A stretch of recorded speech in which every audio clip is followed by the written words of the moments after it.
Kwaidan, Stories and Studies of Strange Things. By Lafcadio Hearn. The Story of Miminashi Hoichi. More than 700 years ago, at Dan no Yura, in the Straits of Shimonoseki, was fought the last battle of the long contest between the Haika, or Taira clan, and the Genji, or Minamoto clan. There the Haika perished utterly, with their women and children, and their infant emperor likewise, now remembered as Antoku Tenno. And that sea and shore have been haunted for 700 years. Elsewhere I told you about the strange crabs found there, called Haika crabs, which have human faces on their backs, and are said to be the spirits of the Haika warriors. But there are many strange things to be seen and heard along that coast. On dark nights thousands of ghostly fires hover about the beach, or flit above the waves, pale lights which the fishermen call onibai, or demon fires. And, whenever the winds are up, a sound of great shouting comes from that sea, like a clamor of battle. In former years the Haika were much more restless than they now are. They would rise about ships passing in the night, and try to sink them. And at all times they would watch for swimmers, to pull them down. It was in order to appease those dead that the Buddhist temple, Amidaji, was built at Akamagasaki. A cemetery also was made close by, near the beach. And within it were set up monuments inscribed with the names of the drowned emperor and of his great vassals, and Buddhist services were regularly performed there, on behalf of the spirits of them. After the temple had been built and the tombs erected, the Haika gave less trouble than before, but they continued to do queer things at intervals, proving that they had not found the perfect peace. Some centuries ago there lived at Akamagasaki a blind man named Hoichi, who was famed for his skill in recitation and in playing upon the biwa. From childhood he had been trained to recite and to play. And while yet a lad he had surpassed his teachers. As a professional biwa hoshi he became famous chiefly by his recitations of the history of the Haika and the Genji. And it is said that when he sang the song of the Battle of Dan no Yura, even the goblins, Kijin, could not refrain from tears. At the outset of his career, Hoichi was very poor, but he found a good friend to help him. The priest of the Amidaji was fond of poetry and music, and he often invited Hoichi to the temple, to play and recite. Afterwards, being much impressed by the wonderful skill of the lad, the priest proposed that Hoichi should make the temple his home, and this offer was gratefully accepted. Hoichi was given a room in the temple building. And, in return for food and lodging, he was required only to gratify the priest with a musical performance on certain evenings, when otherwise disengaged. One summer night the priest was called away, to perform a Buddhist service at the house of a dead parishioner, and he went there with his acolyte, leaving Hoichi alone in the temple. It was a hot night. And the blind man sought to cool himself on the veranda before his sleeping room. The veranda overlooked a small garden in the rear of the Amidaji. There Hoichi waited for the priest's return, and tried to relieve his solitude by practicing upon his biwa. Midnight passed, and the priest did not appear. But the atmosphere was still too warm for comfort within doors, and Hoichi remained outside. At last he heard steps approaching from the back gate. Somebody crossed the garden, advanced to the veranda, and halted directly in front of him, but it was not the priest. A deep voice called the blind man's name, abruptly and unceremoniously, in the manner of a samurai summoning an inferior. Hoichi. Hoichi was too much startled, for the moment, to respond. And the voice called again, in a tone of harsh command. Hoichi. Hi. One, answered the blind man, frightened by the menace in the voice, I am blind, I cannot know who calls. There is nothing to fear, the stranger exclaimed, speaking more gently. I am stopping near this temple, and have been sent to you with a message. My present lord, a person of exceedingly high rank, is now staying in Akamagasaki, with many noble attendants. He wished to view the scene of the Battle of Dan no Yura, and today he visited that place. Having heard of your skill in reciting the story of the battle, he now desires to hear your performance, so you will take your biwa and come with me at once to the house where the august assembly is waiting. In those times, the order of a samurai was not to be lightly disobeyed. Hoichi donned his sandals, took his biwa, and went away with the stranger, who guided him deftly, but obliged him to walk very fast. The hand that guided was iron. And the clank of the warrior's stride proved him fully armed, probably some palace guard on duty. Hoichi's first alarm was over, he began to imagine himself in good luck. For, remembering the retainer's assurance about a person of exceedingly high rank, he thought that the lord who wished to hear the recitation could not be less than a daimyo of the first class. Presently the samurai halted. And Hoichi became aware that they had arrived at a large gateway, and he wondered, for he could not remember any large gate in that part of the town, except the main gate of the Amidaji. "Come on!" The samurai called, and there was a sound of unbarring, and the twain passed on. They traversed a space of garden, and halted again before some entrance, and the retainer cried in a loud voice, "Within there! I have brought Hoichi." Then came sounds of feet hurrying, and screens sliding, and rain doors opening, and voices of women in converse. By the language of the women Hoichi knew them to be domestics in some noble household. But he could not imagine to what place he had been conducted. Little time was allowed him for conjecture. After he had been helped to mount several stone steps, upon the last of which he was told to leave his sandals, a woman's hand guided him along interminable reaches of polished planking, and round pillared angles too many to remember.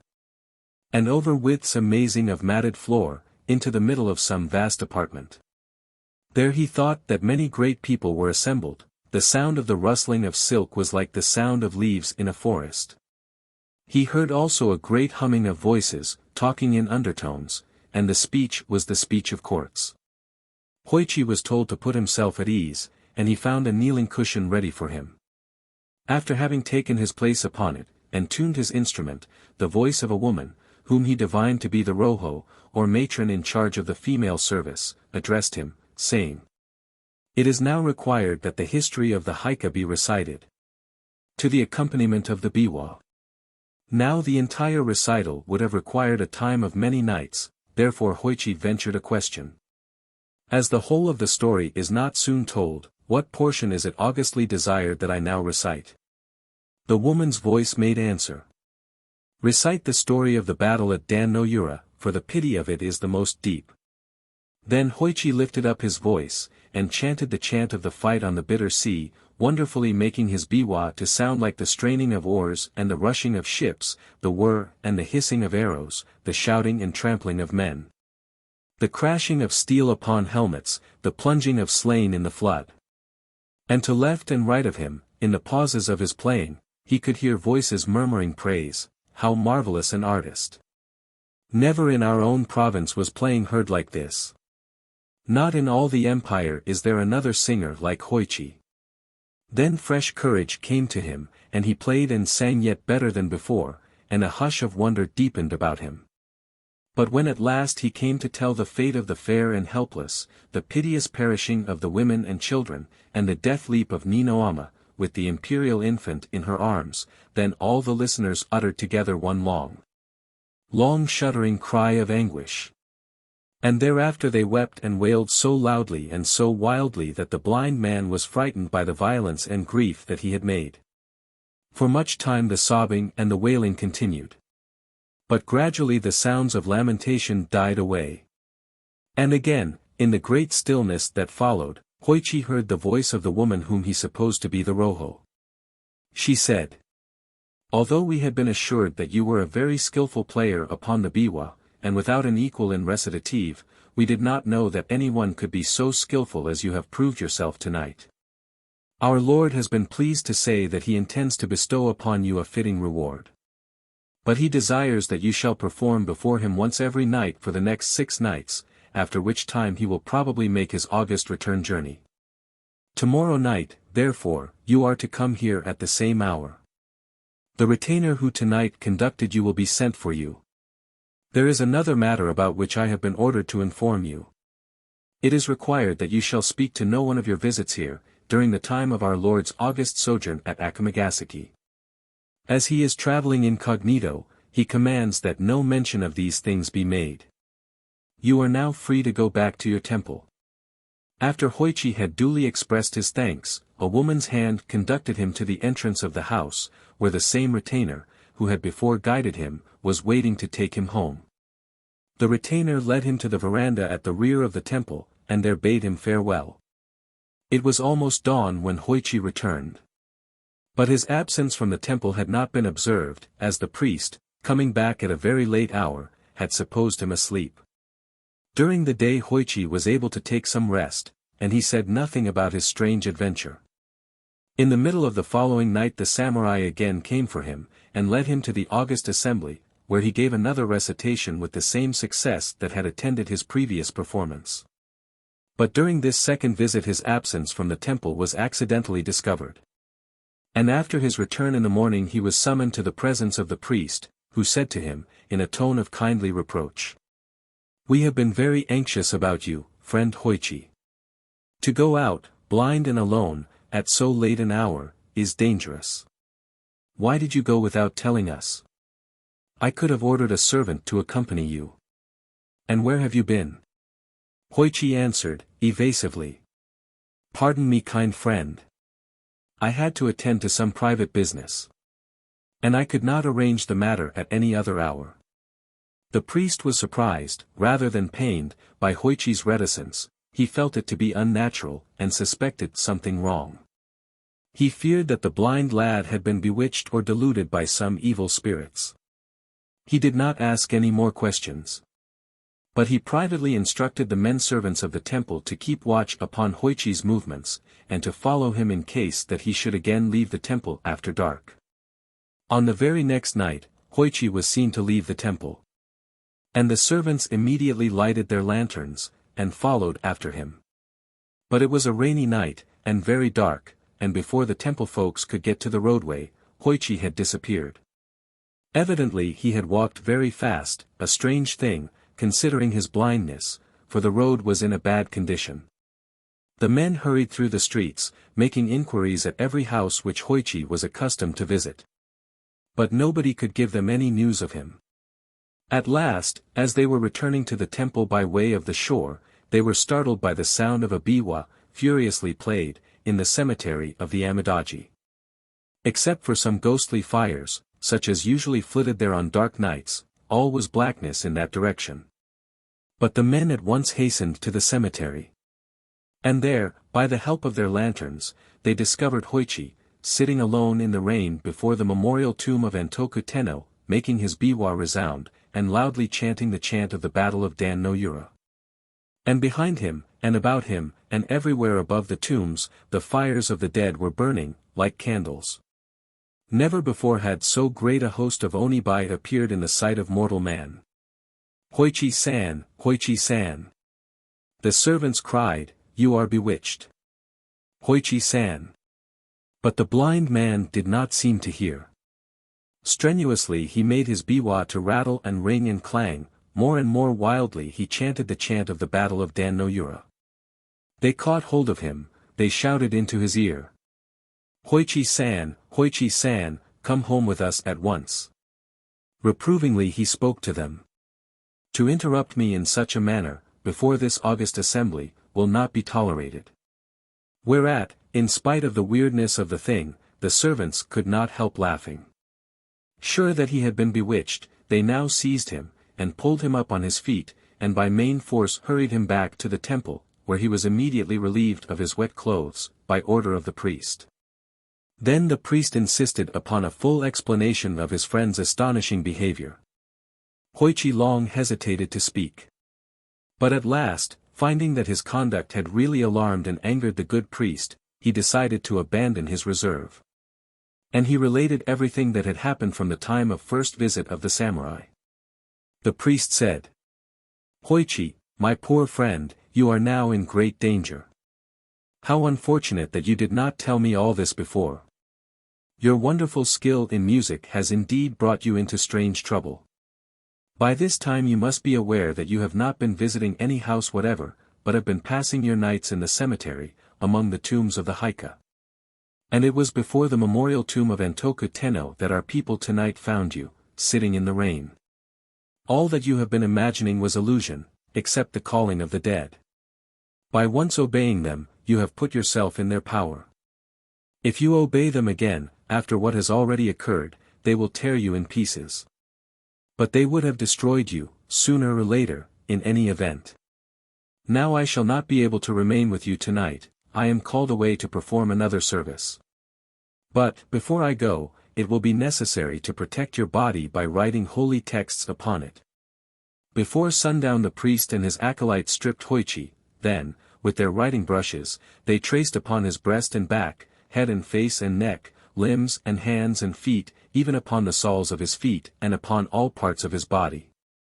The text of the Holy Sutra called Hanyashinkyo. When this had been done, the priest instructed Hoichi, saying, "Tonight, as soon as I go away, you must seat yourself on the veranda, and wait. You will be called. But, whatever may happen, do not answer, and do not move. Say nothing and sit still, as if meditating. If you stir, or make any noise, you will be torn asunder. Do not get frightened, and do not think of calling for help, because no help could save you. If you do exactly as I tell you, the danger will pass, and you will have nothing more to fear." After dark the priest and the acolyte went away, and Hoichi seated himself on the veranda, according to the instructions given him. He laid his biwa on the planking beside him, and, assuming the attitude of meditation, remained quite still, taking care not to cough, or to breathe audibly. For hours he stayed thus. Then, from the roadway, he heard the steps coming. They passed the gate, crossed the garden, approached the veranda, stopped, directly in front of him. "Hoichi," the deep voice called.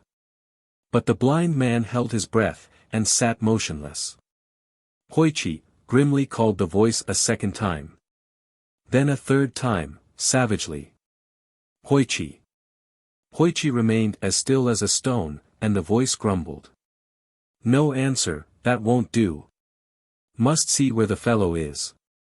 There was a noise of heavy feet mounting upon the veranda. The feet approached deliberately, halted beside him. Then, for long minutes, during which Hoichi felt his whole body shake to the beating of his heart, there was dead silence. At last the gruff voice muttered close to him. "Here is the biwa. But of the biwa player I see, only 2 ears. So that explains why he did not answer, he had no mouth to answer with, there is nothing left of him but his ears. Now to my lord those ears I will take, in proof that the august commands have been obeyed, so far as was possible." At that instant Hoichi felt his ears gripped by fingers of iron, and torn off. Great as the pain was, he gave no cry. The heavy footfalls receded along the veranda, descended into the garden, passed out to the roadway, ceased. From either side of his head, the blind man felt a thick warm trickling, but he dared not lift his hands. Before sunrise the priest came back. He hastened at once to the veranda in the rear, stepped and slipped upon something clammy, and uttered a cry of horror, for he saw, by the light of his lantern, that the clamminess was blood. But he perceived Hoichi sitting there, in the attitude of meditation, with the blood still oozing from his wounds. "My poor Hoichi," cried the startled priest, "what is this? You have been hurt." At the sound of his friend's voice, the blind man felt safe. He burst out sobbing, and tearfully told his adventure of the night. "Poor, poor Hoichi," the priest exclaimed, "all my fault, my very grievous fault. Everywhere upon your body the holy texts have been written, except upon your ears. I trusted my acolyte to do that part of the work, and it was very, very wrong of me not to have made sure that he had done it. Well, the matter cannot now be helped. We can only try to heal your hurts as soon as possible. Cheer up, friend, the danger is now well over. You will never again be troubled by those visitors." With the aid of a good doctor, Hoichi soon recovered from his injuries. The story of his strange adventure spread far and wide, and soon made him famous. Many noble persons went to Akamagasaki to hear him recite, and large presents of money were given to him, so that he became a wealthy man. But from the time of his adventure, he was known only by the appellation of Mimi Nashi Hoichi, Hoichi the Earless. Ashidori. There was a falconer and hunter, named Sunjo, who lived in the district called Tamuranogo, of the province of Mutsu. One day he went out hunting, and could not find any game.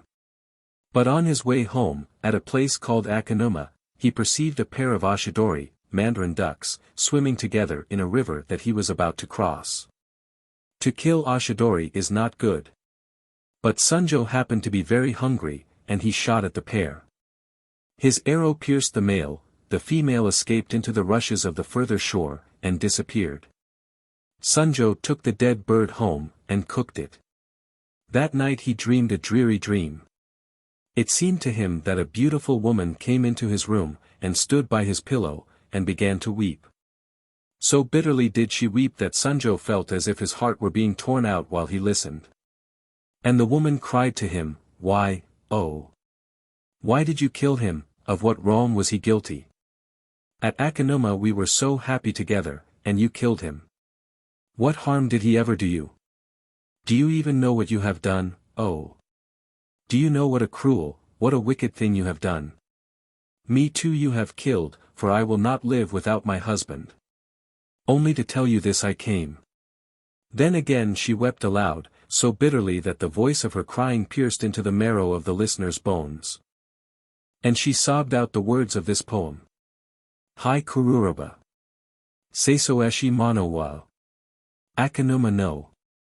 Makomo no kure no. Hitorieni zo yukai. At the coming of twilight I invited him to return with me. Now to sleep alone in the shadow of the rushes of Akanuma, ah! What misery unspeakable! And after having uttered these verses she exclaimed, "Ah, you do not know, you cannot know what you have done. But tomorrow, when you go to Akanuma, you will see, you will see." So saying, and weeping very piteously, she went away. When Sunjo awoke in the morning, this dream remained so vivid in his mind that he was greatly troubled. He remembered the words, "But tomorrow, when you go to Akanuma, you will see, you will see."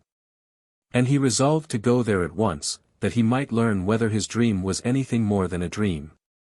So he went to Akanuma. And there, when he came to the river bank, he saw the female oshidori swimming alone. In the same moment the bird perceived Sunjo, but, instead of trying to escape, she swam straight towards him, looking at him the while in a strange fixed way. Then, with her beak, she suddenly tore open her own body, and died before the hunter's eyes. Sunjo shaved his head, and became a priest. The story of Otai.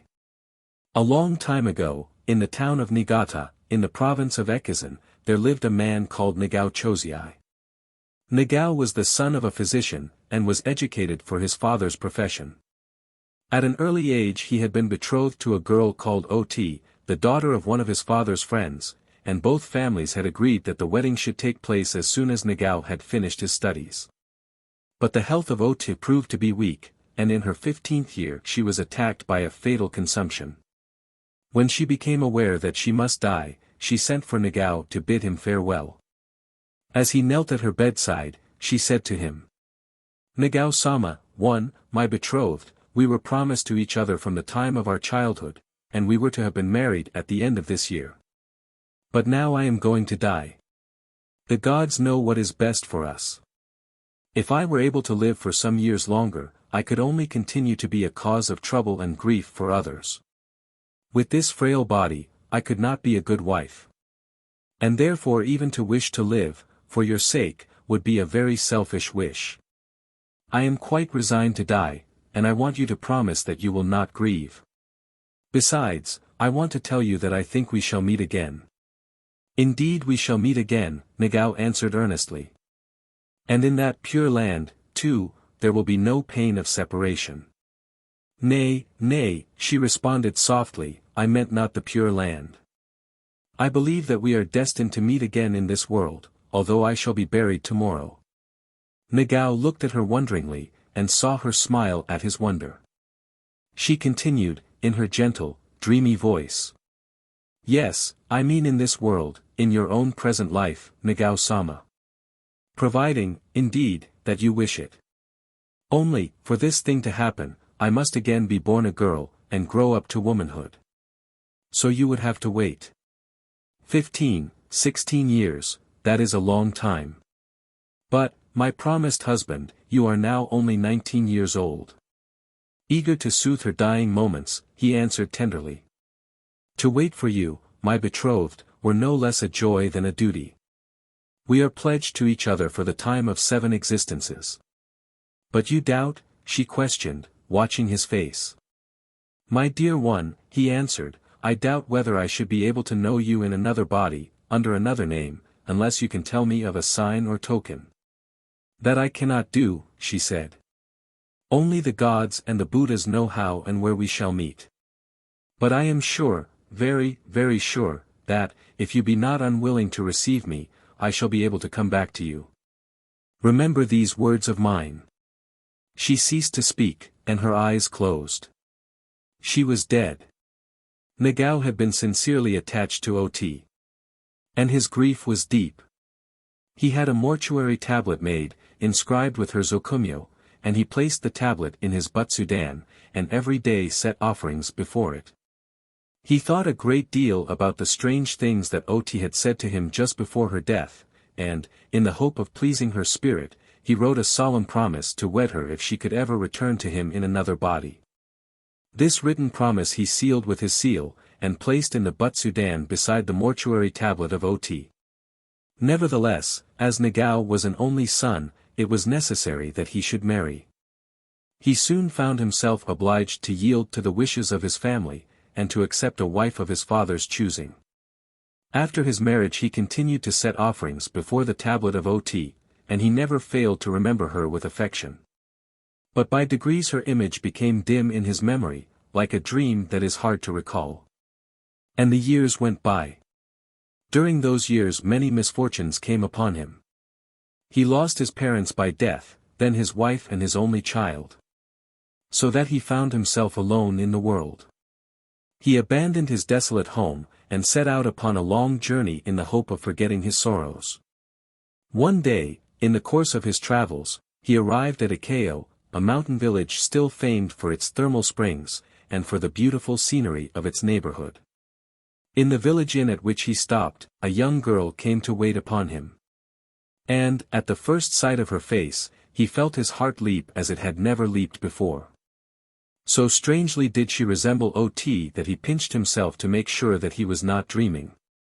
As she went and came, bringing fire and food, or arranging the chamber of the guest, her every attitude and motion revived in him some gracious memory of the girl to whom he had been pledged in his youth. He spoke to her. And she responded in a soft, clear voice of which the sweetness saddened him with a sadness of other days.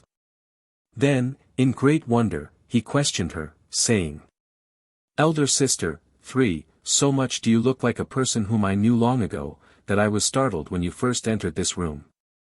Pardon me, therefore, for asking what is your native place, and what is your name. Immediately, and in the unforgotten voice of the dead, she thus made answer. My name is Ot, and you are Nagao Chozii of Ekigo, my promised husband. 17 years ago, I died in Niigata, then you made in writing a promise to marry me if ever I could come back to this world in the body of a woman. And you sealed that written promise with your seal, and put it in the butsudan, beside the tablet inscribed with my name. And therefore I came back. As she uttered these last words, she fell unconscious. Nagao married her. And the marriage was a happy one. But at no time afterwards could she remember what she had told him in answer to his question at Ikeo, neither could she remember anything of her previous existence. The recollection of the former birth, mysteriously kindled in the moment of that meeting, had again become obscured, and so thereafter remained. Abazakura. 300 years ago, in the village called Asamamura, in the district called Onsengori, in the province of Io, there lived a good man named Tokubai. This Tokubai was the richest person in the district, and the Muriosa, or headman, of the village. In most matters he was fortunate, but he reached the age of 40 without knowing the happiness of becoming a father.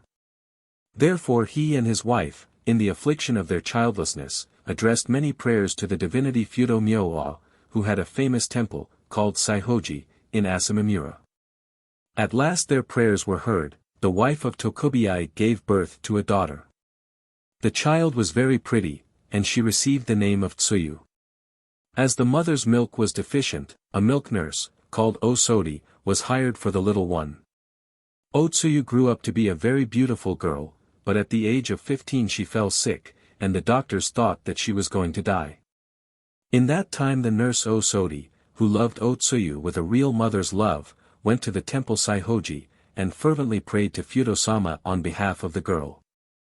Every day, for 21 days, she went to the temple and prayed. And at the end of that time, Otsuyu suddenly and completely recovered. Then there was great rejoicing in the house of Tokubiai, and he gave a feast to all his friends in celebration of the happy event. But on the night of the feast the nurse Osodi was suddenly taken ill, and on the following morning, the doctor, who had been summoned to attend her, announced that she was dying. Then the family, in great sorrow, gathered about her bed, to bid her farewell. But she said to them, "It is time that I should tell you something which you do not know. My prayer has been heard. I besought Fudo-sama that I might be permitted to die in the place of Otsuyu, and this great favor has been granted me. Therefore you must not grieve about my death. But I have one request to make. I promised Fudo-sama that I would have a cherry tree planted in the garden of Saihoji, for a thank-offering and a commemoration. Now I shall not be able myself to plant the tree there, so I must beg that you will fulfill that vow for me. Goodbye, dear friends, and remember that I was happy to die for Otsuyu's sake." After the funeral of Osodi, a young cherry tree, the finest that could be found, was planted in the garden of Saihoji by the parents of Otsuyu. The tree grew and flourished, and on the 16th day of the second month of the following year, the anniversary of Osodi's death, it blossomed in a wonderful way. So it continued to blossom for 254 years, always upon the 16th day of the second month, and its flowers, pink and white, were like the nipples of a woman's breasts, bedewed with milk. And the people called it Ubazakura, the cherry tree of the milk nurse. Diplomacy. It had been ordered that the execution should take place in the garden of the Yashiki, 1. So the man was taken there, and made to kneel down in a wide sanded space crossed by a line of tobiishi, or stepping stones, such as you may still see in Japanese landscape gardens. His arms were bound behind him. Retainers brought water in buckets, and rice bags filled with pebbles, and they packed the rice bags round the kneeling man, so wedging him in that he could not move. The master came, and observed the arrangements. He found them satisfactory, and made no remarks. Suddenly the condemned man cried out to him, "Honored sir, the fault for which I have been doomed I did not wittingly commit. It was only my very great stupidity which caused the fault. Having been born stupid, by reason of my karma, I could not always help making mistakes. But to kill a man for being stupid is wrong, and that wrong will be repaid. So surely as you kill me, so surely shall I be avenged. Out of the resentment that you provoke will come the vengeance, and evil will be rendered for evil. If any person be killed while feeling strong resentment, the ghost of that person will be able to take vengeance upon the killer." This the samurai knew. He replied very gently, almost caressingly, "We shall allow you to frighten us as much as you please, after you are dead. But it is difficult to believe that you mean what you say. Will you try to give us some sign of your great resentment, after your head has been cut off?" "Assuredly I will," answered the man. "Very well," said the samurai, drawing his long sword, "I am now going to cut off your head. Directly in front of you there is a stepping stone. After your head has been cut off, try to bite the stepping stone. If your angry ghost can help you to do that, some of us may be frightened. Will you try to bite the stone?" "I will bite it," cried the man, in great anger, "I will bite it, I will bite." There was a flash, a swish, a crunching thud, the bound body bowed over the rice sacks, 2 long blood jets pumping from the shorn neck, and the head rolled upon the sand. Heavily toward the stepping stone it rolled, then, suddenly bounding, it caught the upper edge of the stone between its teeth, clung desperately for a moment, and dropped inert. None spoke, but the retainers stared in horror at their master. He seemed to be quite unconcerned. He merely held out his sword to the nearest attendant, who, with a wooden dipper, poured water over the blade from haft to point, and then carefully wiped the steel several times with sheets of soft paper. And thus ended the ceremonial part of the incident. For months thereafter, the retainers and the domestics lived in ceaseless fear of ghostly visitation. None of them doubted that the promised vengeance would come. And their constant terror caused them to hear and to see much that did not exist. They became afraid of the sound of the wind in the bamboos, afraid even of the stirring of shadows in the garden. At last, after taking counsel together, they decided to petition their master to have a sagaki service, too, performed on behalf of the vengeful spirit. Quite unnecessary, the samurai said, when his chief retainer had uttered the general wish. I understand that the desire of a dying man for revenge may be a cause for fear. But in this case there is nothing to fear. The retainer looked at his master beseechingly, but hesitated to ask the reason of the alarming confidence. Oh, the reason is simple enough, declared the samurai, divining the unspoken doubt. Only the very last intention of the fellow could have been dangerous. And when I challenged him to give me the sign, I diverted his mind from the desire of revenge. He died with the set purpose of biting the stepping stone, and that purpose he was able to accomplish, but nothing else. All the rest he must have forgotten. So you need not feel any further anxiety about the matter. And indeed the dead man gave no more trouble. Nothing at all happened. Of a mirror and a bell. 8 centuries ago, the priests of Mujinyama, in the province of Tatami, wanted a big bell for their temple, and they asked the women of their parish to help them by contributing old bronze mirrors for bell metal. Even today, in the courts of certain Japanese temples, you may see heaps of old bronze mirrors contributed for such a purpose. The largest collection of this kind that I ever saw was in the court of a temple of the Jodo sect, at Hakata, in Kyushu. The mirrors had been given for the making of a bronze statue of Amida, 33 feet high. There was at that time a young woman, a farmer's wife, living at Mujinyama, who presented her mirror to the temple, to be used for bell metal. But afterwards she much regretted her mirror. She remembered things that her mother had told her about it. And she remembered that it had belonged, not only to her mother but to her mother's mother and grandmother, and she remembered some happy smiles which it had reflected.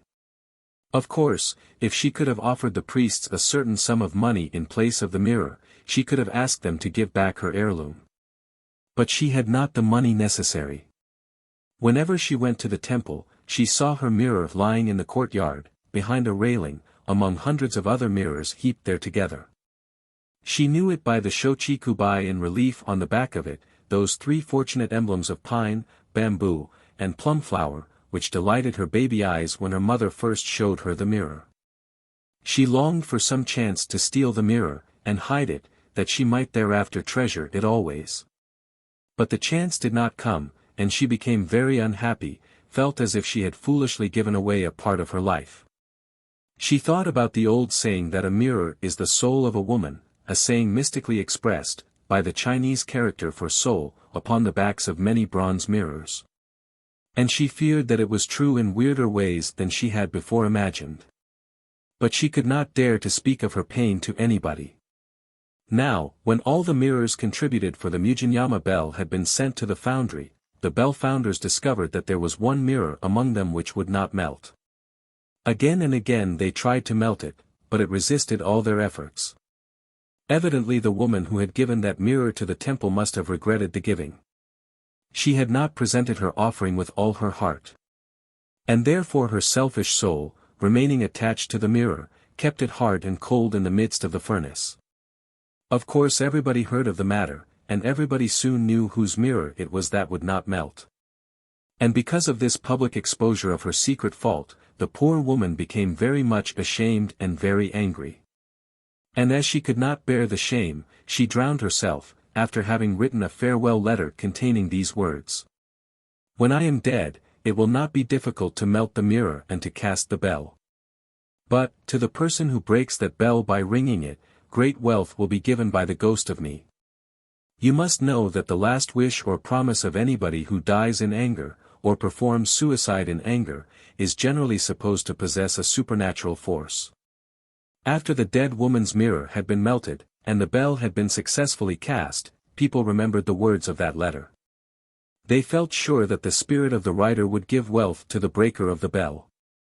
And, as soon as the bell had been suspended in the court of the temple, they went in multitude to ring it.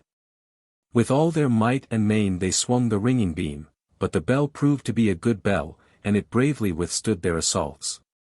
Nevertheless, the people were not easily discouraged.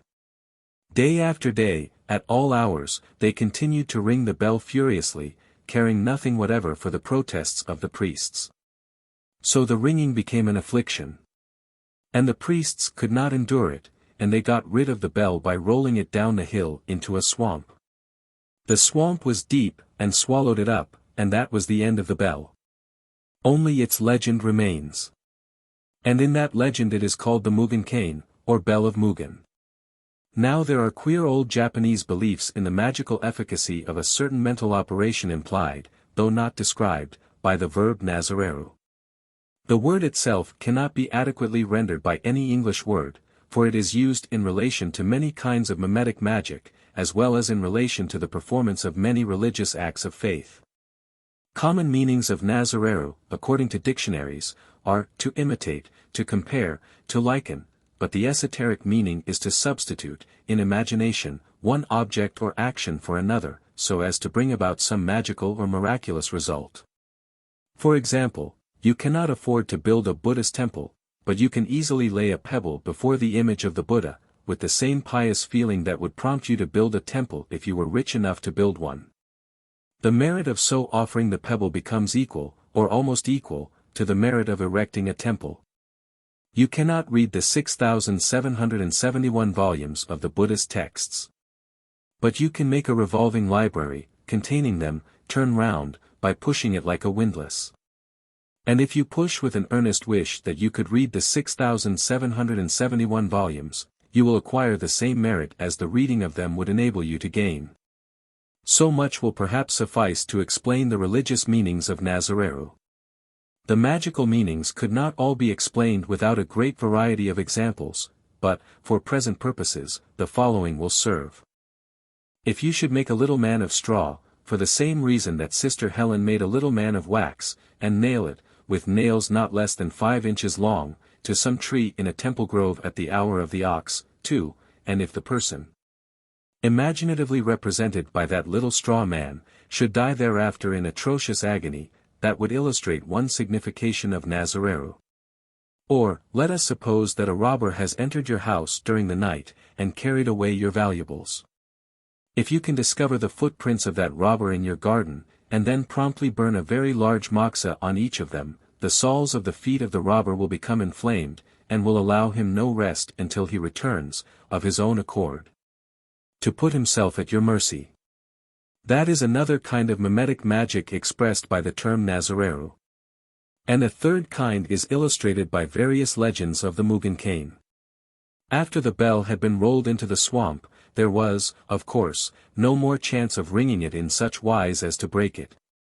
But persons who regretted this loss of opportunity would strike and break objects imaginatively substituted for the bell, thus hoping to please the spirit of the owner of the mirror that had made so much trouble. One of these persons was a woman called Yumigi, famed in Japanese legend because of her relation to Kajiwara Keijutsu, a warrior of the Haika clan.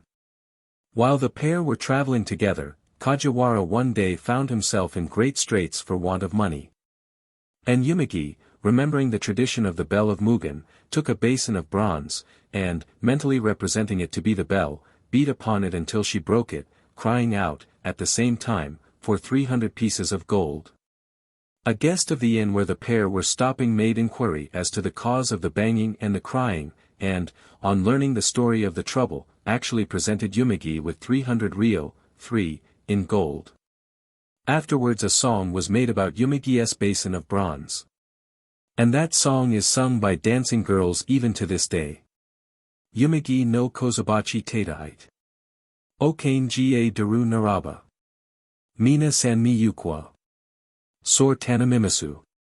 If, by striking upon the wash basin of Yumagi, I could make honorable money come to me, then would I negotiate for the freedom of all my girl comrades. After this happening, the fame of the Mugen cane became great, and many people followed the example of Yumagi, thereby hoping to emulate her luck. Among these folk was a dissolute farmer who lived near Mujinyama, on the bank of the Oigawa. Having wasted his substance in riotous living, this farmer made for himself, out of the mud in his garden, a clay model of the Mugen cane, and he beat the clay bell, and broke it, crying out the while for great wealth. Then, out of the ground before him, rose up the figure of a white-robed woman, with long loose flowing hair, holding a covered jar. And the woman said, I have come to answer your fervent prayer as it deserves to be answered. Take, therefore, this jar. So saying, she put the jar into his hands, and disappeared. Into his house the happy man rushed, to tell his wife the good news. He set down in front of her the covered jar, which was heavy, and they opened it together. And they found that it was filled, up to the very brim, with.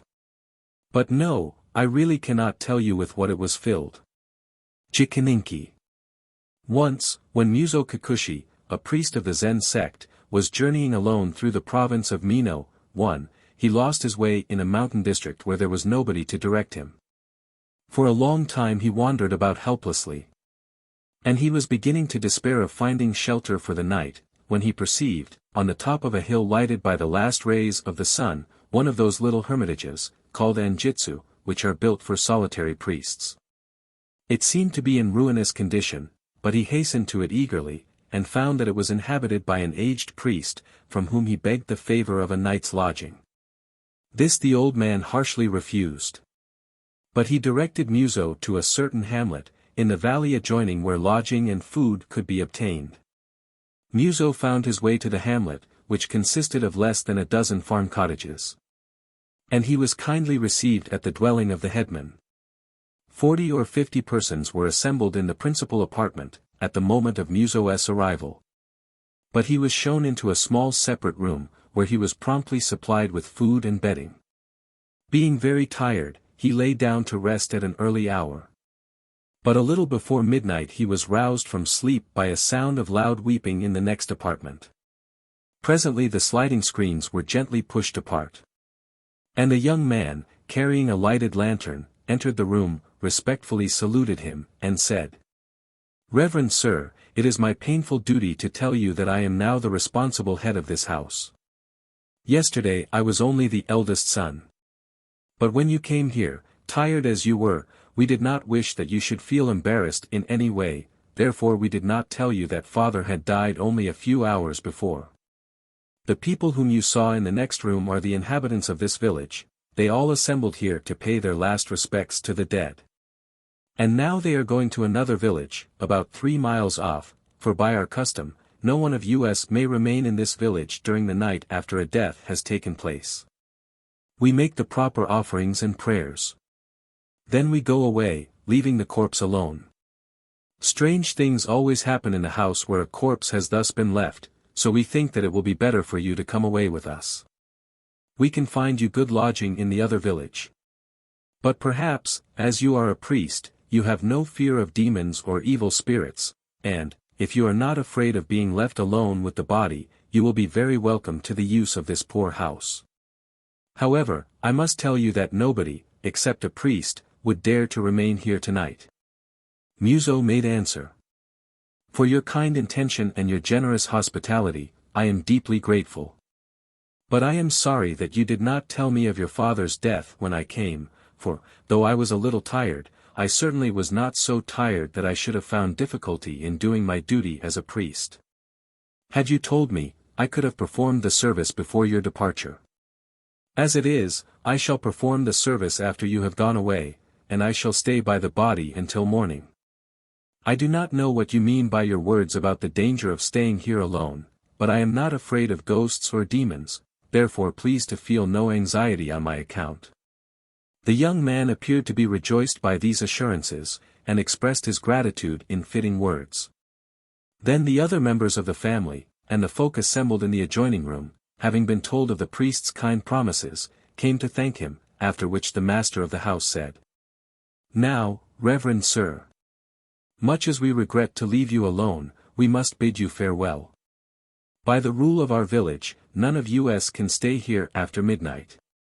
We beg, kind sir, that you will take every care of your honorable body, while we are unable to attend upon you. And if you happen to hear or see anything strange during our absence, please tell us of the matter when we return in the morning." All then left the house, except the priest, who went to the room where the dead body was lying. The usual offerings had been set before the corpse, and a small Buddhist lamp, tomio, was burning. The priest recited the service, and performed the funeral ceremonies, after which he entered into meditation. So meditating he remained through several silent hours, and there was no sound in the deserted village. But, when the hush of the night was at its deepest, there noiselessly entered a shape, vague and vast. And in the same moment Muso found himself without power to move or speak. He saw that shape lift the corpse, as with hands, devour it, more quickly than a cat devours a rat, beginning at the head, and eating everything, the hair and the bones and even the shroud. And the monstrous thing, having thus consumed the body, turned to the offerings, and ate them also. Then it went away, as mysteriously as it had come. When the villagers returned next morning, they found the priest awaiting them at the door of the headman's dwelling. All in turn saluted him. And when they had entered, and looked about the room, no one expressed any surprise at the disappearance of the dead body in the offerings. But the master of the house said to Muso, "Reverend sir, you have probably seen unpleasant things during the night, all of us were anxious about you. But now we are very happy to find you alive and unharmed. Gladly we would have stayed with you, if it had been possible. But the law of our village, as I told you last evening, obliges us to quit our houses after a death has taken place, and to leave the corpse alone. Whenever this law has been broken, heretofore, some great misfortune has followed. Whenever it is obeyed, we find that the corpse and the offerings disappear during our absence. Perhaps you have seen the cause." Then Muso told of the dim and awful shape that had entered the death chamber to devour the body and the offerings. No person seemed to be surprised by his narration. And the master of the house observed, "What you have told us, reverend sir, agrees with what has been said about this matter from ancient time." Muso then inquired, "Does not the priest on the hill sometimes perform the funeral service for your dead?" "What priest?" the young man asked. "The priest who yesterday evening directed me to this village," answered Muso. "I called at his enjitsu on the hill yonder. He refused me lodging, but told me the way here." The listeners looked at each other, as in astonishment. And, after a moment of silence, the master of the house said, "Reverend sir, there is no priest and there is no enjitsu on the hill. For the time of many generations there has not been any resident priest in this neighborhood." Muso said nothing more on the subject, for it was evident that his kind hosts supposed him to have been deluded by some goblin. But after having bidden them farewell, and obtained all necessary information as to his road, he determined to look again for the hermitage on the hill, and so to ascertain whether he had really been deceived. He found the enjitsu without any difficulty, and, this time, its aged occupant invited him to enter. When he had done so, the hermit humbly bowed down before him, exclaiming, "Ah! I am ashamed, I am very much ashamed, I am exceedingly ashamed." "You need not be ashamed for having refused me shelter," said Muso. "You directed me to the village yonder, where I was very kindly treated, and I thank you for that favor." "I can give no man shelter," the recluse made answer. "And it is not for the refusal that I am ashamed. I am ashamed only that you should have seen me in my real shape, for it was I who devoured the corpse and the offerings last night before your eyes. Know, reverend sir, that I am a jikininki, an eater of human flesh. Have pity upon me, and suffer me to confess the secret fault by which I became reduced to this condition. A long, long time ago, I was a priest in this desolate region. There was no other priest for many leagues around. So, in that time, the bodies of the mountain folk who died used to be brought here, sometimes from great distances, in order that I might repeat over them the holy service. But I repeated the service and performed the rites only as a matter of business. I thought only of the food and the clothes that my sacred profession enabled me to gain. And because of this selfish impiety I was reborn, immediately after my death, into the state of a Jikininki. Since then I have been obliged to feed upon the corpses of the people who die in this district. Every one of them I must devour in the way that you saw last night. Now, Reverend Sir, let me beseech you to perform a Sagaki service for me. Help me by your prayers, I entreat you, so that I may be soon able to escape from this horrible state of existence. No sooner had the hermit uttered this petition than he disappeared, and the hermitage also disappeared at the same instant. And Muzo Kikuchi found himself kneeling alone in the high grass, beside an ancient and moss-grown tomb of the form called Gorinishi, which seemed to be the tomb of a priest. Mujina. On the Akasaka Road, in Tokyo, there is a slope called Kino Kunizaka, which means the slope of the province of Ki. I do not know why it is called the slope of the province of Ki. On one side of this slope you see an ancient moat, deep and very wide, with high green banks rising up to some place of gardens, and on the other side of the road extend the long and lofty walls of an imperial palace. Before the era of street lamps and jinrickshaws, this neighborhood was very lonesome after dark, and belated pedestrians would go miles out of their way rather than mount the Kino Kunizaka, alone, after sunset. All because of a Mujina that used to walk there. 1. The last man who saw the Mujina was an old merchant of the Kyobashi quarter, who died about 30 years ago. This is the story, as he told it. One night, at a late hour, he was hurrying up the Kino Kunizaka, when he perceived a woman crouching by the moat, all alone, and weeping bitterly. Fearing that she intended to drown herself, he stopped to offer her any assistance or consolation in his power. She appeared to be a slight and graceful person, handsomely dressed, and her hair was arranged like that of a young girl of good family. "Ojachu," he exclaimed, approaching her, "Ojachu, do not cry like that. Tell me what the trouble is, and if there be any way to help you, I shall be glad to help you." He really meant what he said, for he was a very kind man. But she continued to weep, hiding her face from him with one of her long sleeves. "Ojachu," he said again, as gently as he could, please listen to me. This is no place for a young lady at night. Do not cry, I implore you. Only tell me how I may be of some help to you." Slowly she rose up, but turned her back to him, and continued to moan and sob behind her sleeve.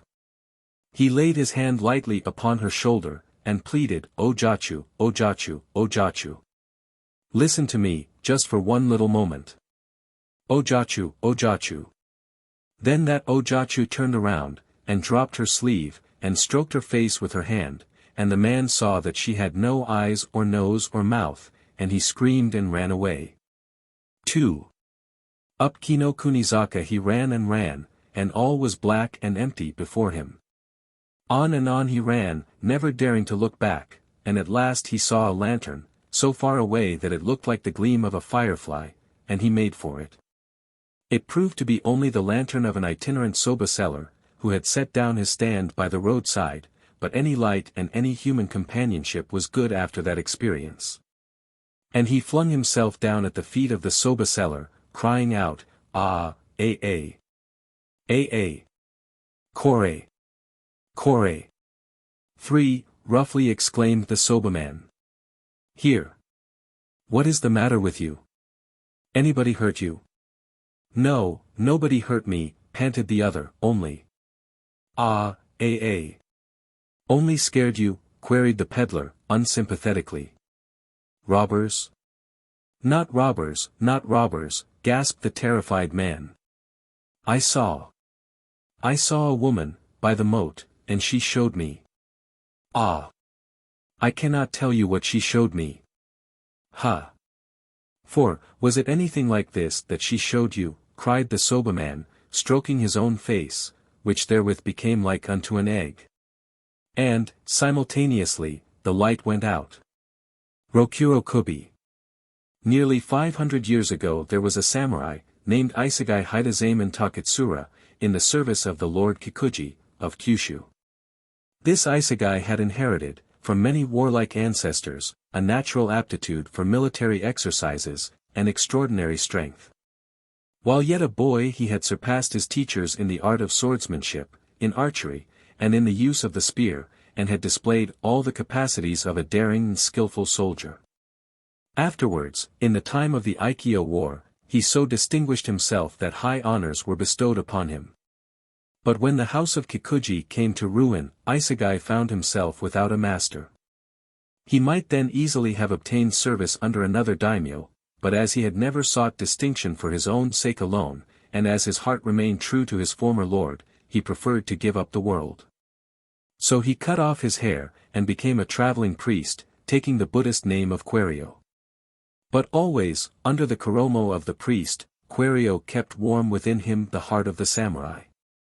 As in other years he had laughed at peril, so now also he scorned danger, and in all weathers and all seasons he journeyed to preach the good law in places where no other priest would have dared to go. For that age was an age of violence and disorder, and upon the highways there was no security for the solitary traveler, even if he happened to be a priest. In the course of his first long journey, Kwairyo had occasion to visit the province of Kai. One evening, as he was traveling through the mountains of that province, darkness overcame him in a very lonesome district, leagues away from any village. So he resigned himself to pass the night under the stars. And having found a suitable grassy spot, by the roadside, he lay down there, and prepared to sleep. He had always welcomed discomfort. And even a bare rock was for him a good bed, when nothing better could be found, and the root of a pine tree an excellent pillow. His body was iron, and he never troubled himself about dews or rain or frost or snow. Scarcely had he lain down when a man came along the road, carrying an axe and a great bundle of chopped wood. This woodcutter halted on seeing Kwairyo lying down, and, after a moment of silent observation, said to him in a tone of great surprise. "What kind of a man can you be, good sir, that you dare to lie down alone in such a place as this? There are haunters about here, many of them. Are you not afraid of hairy things?" "My friend," cheerfully answered Kwairyo, "I am only a wandering priest, a cloud and water guest, as folks call it, unsui no ryokaku. 2. And I am not in the least afraid of hairy things, if you mean goblin foxes, or goblin badgers, or any creatures of that kind. As for lonesome places, I like them, they are suitable for meditation. I am accustomed to sleeping in the open air, and I have learned never to be anxious about my life." "You must be indeed a brave man, sir priest," the peasant responded, "to lie down here. This place has a bad name, a very bad name. But, as the proverb has it, Kunchi ayuki ni chikerazu, the superior man does not needlessly expose himself to peril, and I must assure you, sir, that it is very dangerous to sleep here. Therefore, although my house is only a wretched thatched hut, let me beg of you to come home with me at once. In the way of food, I have nothing to offer you, but there is a roof at least, and you can sleep under it without risk." He spoke earnestly, and Kwairyo, liking the kindly tone of the man, accepted this modest offer. The woodcutter guided him along a narrow path, leading up from the main road through mountain forest. It was a rough and dangerous path, sometimes skirting precipices, sometimes offering nothing but a network of slippery roots for the foot to rest upon, sometimes winding over or between masses of jagged rock. But at last Kwairyo found himself upon a cleared space at the top of a hill, with a full moon shining overhead. And he saw before him a small thatched cottage, cheerfully lighted from within. The woodcutter led him to a shed at the back of the house, whither water had been conducted, through bamboo pipes, from some neighboring stream, and the two men washed their feet. Beyond the shed was a vegetable garden, and a grove of cedars and bamboos, and beyond the trees appeared the glimmer of a cascade, pouring from some loftier height and swaying in the moonshine like a long white robe. As Kwairyo entered the cottage with his guide, he perceived 4 persons, men and women, warming their hands at a little fire kindled in the aro of the principal apartment. They bowed low to the priest, and greeted him in the most respectful manner. Quario wondered that persons so poor, and dwelling in such a solitude, should be aware of the polite forms of greeting. These are good people, he thought to himself. And they must have been taught by someone well acquainted with the rules of propriety. Then turning to his host, the Aruji, or housemaster, as the others called him, Quario said. From the kindness of your speech, and from the very polite welcome given me by your household, I imagine that you have not always been a woodcutter. Perhaps you formerly belonged to one of the upper classes? Smiling, the woodcutter answered. Sir, you are not mistaken. Though now living as you find me, I was once a person of some distinction. My story is the story of a ruined life, ruined by my own fault. I used to be in the service of a daimyo, and my rank in that service was not inconsiderable. But I loved women and wine too well, and under the influence of passion I acted wickedly. My selfishness brought about the ruin of our house, and caused the death of many persons. Retribution followed me, and I long remained a fugitive in the land. Now I often pray that I may be able to make some atonement for the evil which I did, and to re-establish the ancestral home. But I fear that I shall never find any way of so doing. Nevertheless, I try to overcome the karma of my errors by sincere repentance, and by helping, as far as I can, those who are unfortunate. Quario was pleased by this announcement of good resolve. And he said to the Aruji, My friend, I have had occasion to observe that men, prone to folly in their youth, may in after years become very earnest in right living. In the Holy Sutras it is written that those strongest in wrongdoing can become, by power of good resolve, the strongest in right doing. I do not doubt that you have a good heart, and I hope that better fortune will come to you. Tonight I shall recite the sutras for your sake, and pray that you may obtain the force to overcome the karma of any past errors. With these assurances, Quario bade the Aruji good night. And his host showed him to a very small side room, where a bed had been made ready. Then all went to sleep except the priest, who began to read the sutras by the light of a paper lantern. Until a late hour he continued to read and pray, then he opened a little window in his little sleeping room, to take a last look at the landscape before lying down. The night was beautiful, there was no cloud in the sky, there was no wind. And the strong moonlight threw down sharp black shadows of foliage, and glittered on the dews of the garden. Shrillings of crickets and bell insects, made a musical tumult, and the sound of the neighboring cascade deepened with the night. Quario felt thirsty as he listened to the noise of the water, and, remembering the bamboo aqueduct at the rear of the house, he thought that he could go there and get a drink without disturbing the sleeping household. Very gently he pushed apart the sliding screens that separated his room from the main apartment, and he saw, by the light of the lantern, 5 recumbent bodies, without heads. For one instant he stood bewildered, imagining a crime. But in another moment he perceived that there was no blood, and that the headless necks did not look as if they had been cut. Then he thought to himself, either this is an illusion made by goblins, or I have been lured into the dwelling of a Rokuro Kubi.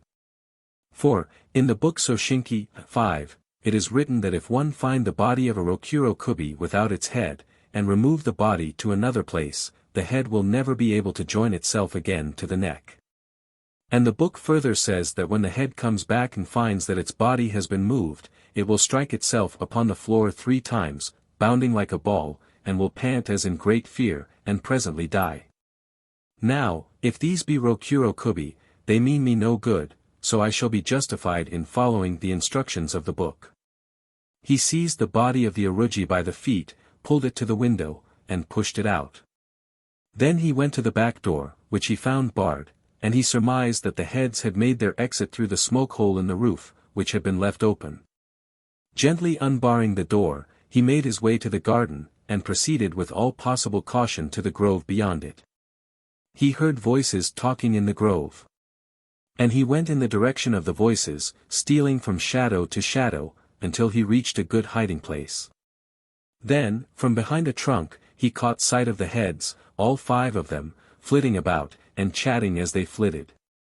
They were eating worms and insects which they found on the ground or among the trees. Presently the head of the Aruji stopped eating and said, Ah, that traveling priest who came tonight, how fat all his body is. When we shall have eaten him, our bellies will be well filled. I was foolish to talk to him as I did, it only set him to reciting the sutras on behalf of my soul. To go near him while he is reciting would be difficult. And we cannot touch him so long as he is praying. But as it is now nearly morning, perhaps he has gone to sleep. Some one of you go to the house and see what the fellow is doing. Another head, the head of a young woman, immediately rose up and flitted to the house, lightly as a bat. After a few minutes it came back, and cried out huskily, in a tone of great alarm. That traveling priest is not in the house, he is gone. But that is not the worst of the matter. He has taken the body of our Aruji, and I do not know where he has put it. At this announcement the head of the Aruji, distinctly visible in the moonlight, assumed a frightful aspect, its eyes opened monstrously, its hair stood up bristling, and its teeth gnashed. Then a cry burst from its lips. And, weeping tears of rage, it exclaimed. Since my body has been moved, to rejoin it is not possible. Then I must die. And all through the work of that priest. Before I die I will get at that priest, I will tear him, I will devour him. And there he is, behind that tree, hiding behind that tree. See him, the fat coward. In the same moment the head of the Aruji, followed by the other 4 heads, sprang at Quario. But the strong priest had already armed himself by plucking up a young tree, and with that tree he struck the heads as they came, knocking them from him with tremendous blows. 4 of them fled away. But the head of the Aruji, though battered again and again, desperately continued to bound at the priest, and at last caught him by the left sleeve of his robe. Quario, however, as quickly gripped the head by its topknot, and repeatedly struck it. It did not release its hold, but it uttered a long moan, and thereafter ceased to struggle. It was dead. But its teeth still held the sleeve, and, for all his great strength, Quario could not force open the jaws. With the head still hanging to his sleeve he went back to the house, and there caught sight of the other 4 Rokuro Kubi squatting together, with their bruised and bleeding heads reunited to their bodies. But when they perceived him at the back door all screamed, "The priest! The priest!" and fled, through the other doorway, out into the woods. Eastward the sky was brightening, day was about to dawn. And Quario knew that the power of the goblins was limited to the hours of darkness. He looked at the head clinging to his sleeve, its face all fouled with blood and foam and clay, and he laughed aloud as he thought to himself, "What a myage! The head of a goblin!" After which he gathered together his few belongings, and leisurely descended the mountain to continue his journey. Right on he journeyed, until he came to Suwa in Shinano. 6. And into the main street of Suwa he solemnly strode, with the head dangling at his elbow. Then woman fainted, and children screamed and ran away. And there was a great crowding and clamoring until the Torite, as the police in those days were called, seized the priest, and took him to jail. For they supposed the head to be the head of a murdered man who, in the moment of being killed, had caught the murderer's sleeve in his teeth. As for Quario, he only smiled and said nothing when they questioned him. So, after having passed a night in prison, he was brought before the magistrates of the district. Then he was ordered to explain how he, a priest, had been found with the head of a man fastened to his sleeve, and why he had dared thus shamelessly to parade his crime in the sight of people. Quario laughed long and loudly at these questions. And then he said, "Sirs, I did not fasten the head to my sleeve, it fastened itself there, much against my will. And I have not committed any crime. For this is not the head of a man, it is the head of a goblin. And, if I caused the death of the goblin, I did not do so by any shedding of blood, but simply by taking the precautions necessary to assure my own safety." And he proceeded to relate the whole of the adventure, bursting into another hearty laugh as he told of his encounter with the 5 heads. But the magistrates did not laugh. They judged him to be a hardened criminal, and his story an insult to their intelligence. Therefore, without further questioning, they decided to order his immediate execution, all of them except one, a very old man. This aged officer had made no remark during the trial, but, after having heard the opinion of his colleagues, he rose up, and said, "Let us first examine the head carefully, for this, I think, has not yet been done. If the priest has spoken truth, the head itself should bear witness for him. Bring the head here." So the head, still holding in its teeth the koromo that had been stripped from Querio's shoulders, was put before the judges.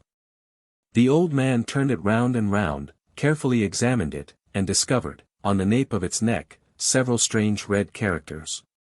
He called the attention of his colleagues to these, and also bade them observe that the edges of the neck nowhere presented the appearance of having been cut by any weapon. On the contrary, the line of leverance was smooth as the line at which a falling leaf detaches itself from the stem. Then said the elder, "I am quite sure that the priest told us nothing but the truth. This is the head of a Rokuro Kubi. In the book Nanhoi Butsushir it is written that certain red characters can always be found upon the nape of the neck of a real Rokuro Kubi. There are the characters, you can see for yourselves that they have not been painted.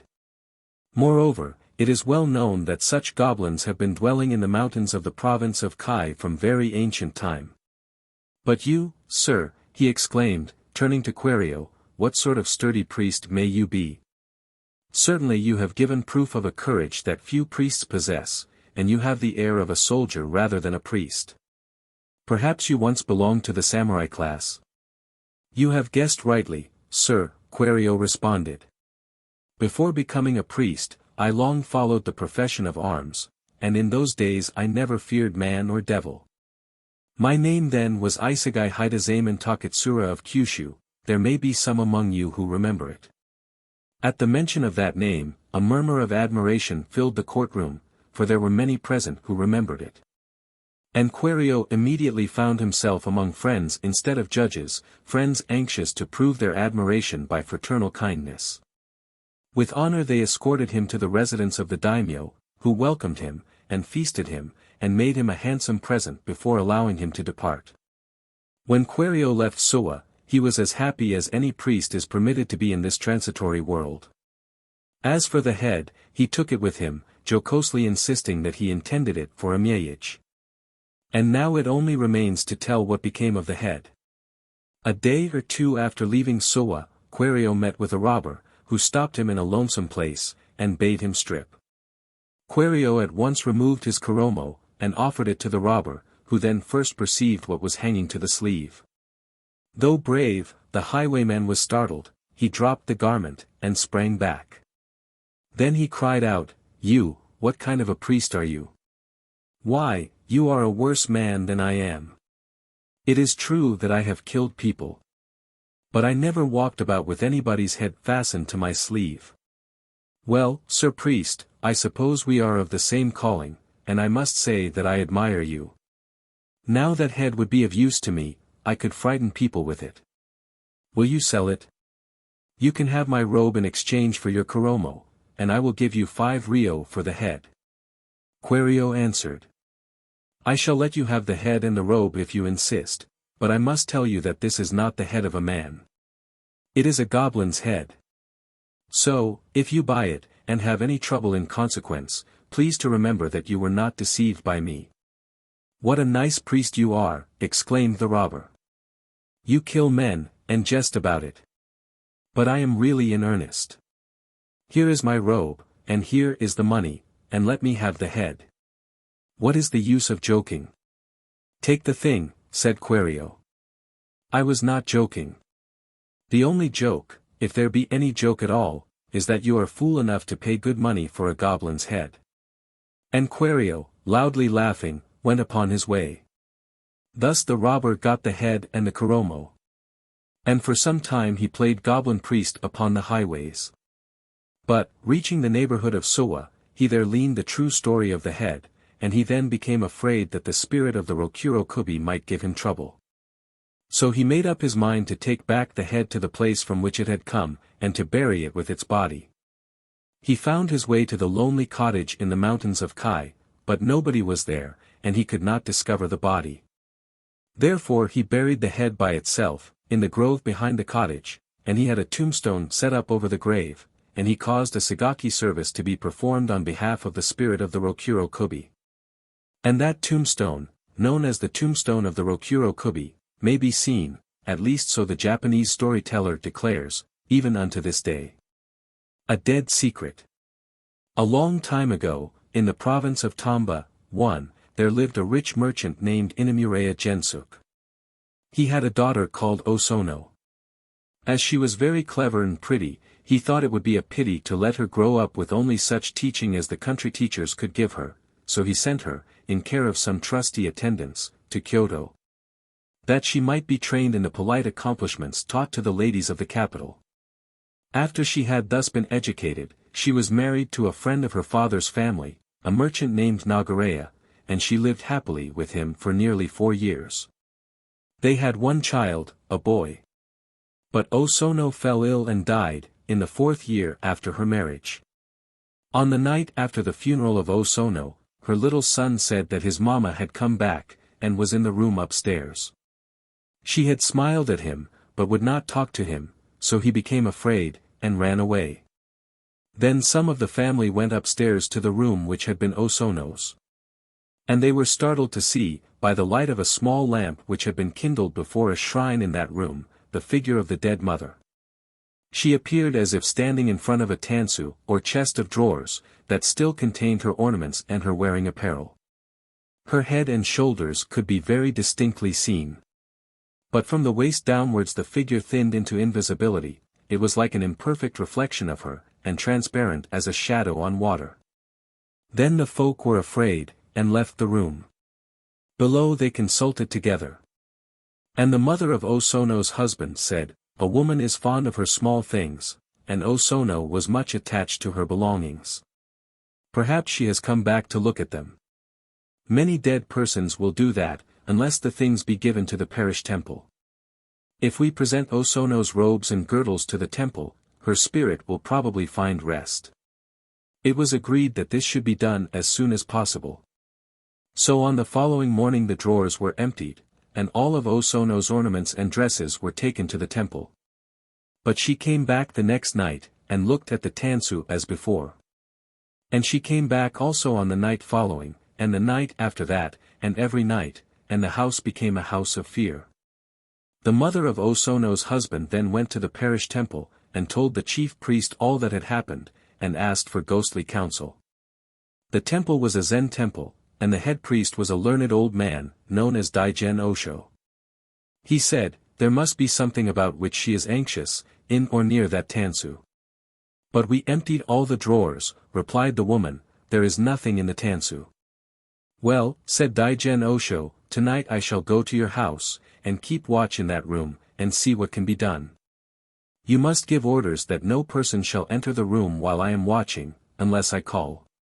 After sundown, Daigen Osho went to the house, and found the room made ready for him.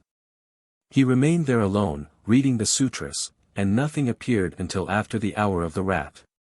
Then the figure of Osono suddenly outlined itself in front of the tansu.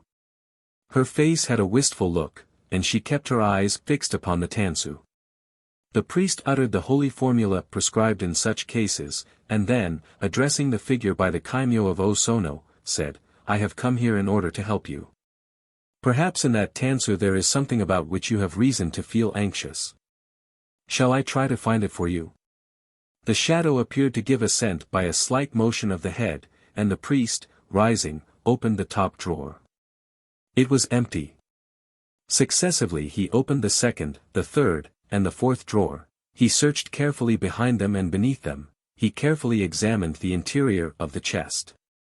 He found nothing. But the figure remained gazing as wistfully as before. "What can she want?" thought the priest. Suddenly it occurred to him that there might be something hidden under the paper with which the drawers were lined. He removed the lining of the first drawer, nothing. He removed the lining of the second and third drawers, still nothing. But under the lining of the lowermost drawer he found a letter. "Is this the thing about which you have been troubled?" he asked. The shadow of the woman turned toward him, her faint gaze fixed upon the letter. "Shall I burn it for you?" he asked. She bowed before him. It shall be burned in the temple this very morning, he promised, and no one shall read it, except myself. The figure smiled and vanished. Dawn was breaking as the priest descended the stairs, to find the family waiting anxiously below. Do not be anxious, he said to them, she will not appear again. And she never did. The letter was burned. It was a love letter written to Osono in the time of her studies at Kyoto. But the priest alone knew what was in it, and the secret died with him. Ukiyo-nna. In a village of Musashi Province, there lived 2 woodcutters, Mosaku and Minakichi. At the time of which I am speaking, Mosaku was an old man, and Minakichi, his apprentice, was a lad of 18 years. Every day they went together to a forest situated about 5 miles from their village. On the way to that forest there is a wide river to cross, and there is a ferry boat. Several times a bridge was built where the ferry is, but the bridge was each time carried away by a flood. No common bridge can resist the current there when the river rises. Mosaku and Minakichi were on their way home, one very cold evening, when a great snowstorm overtook them. They reached the ferry. And they found that the boatman had gone away, leaving his boat on the other side of the river.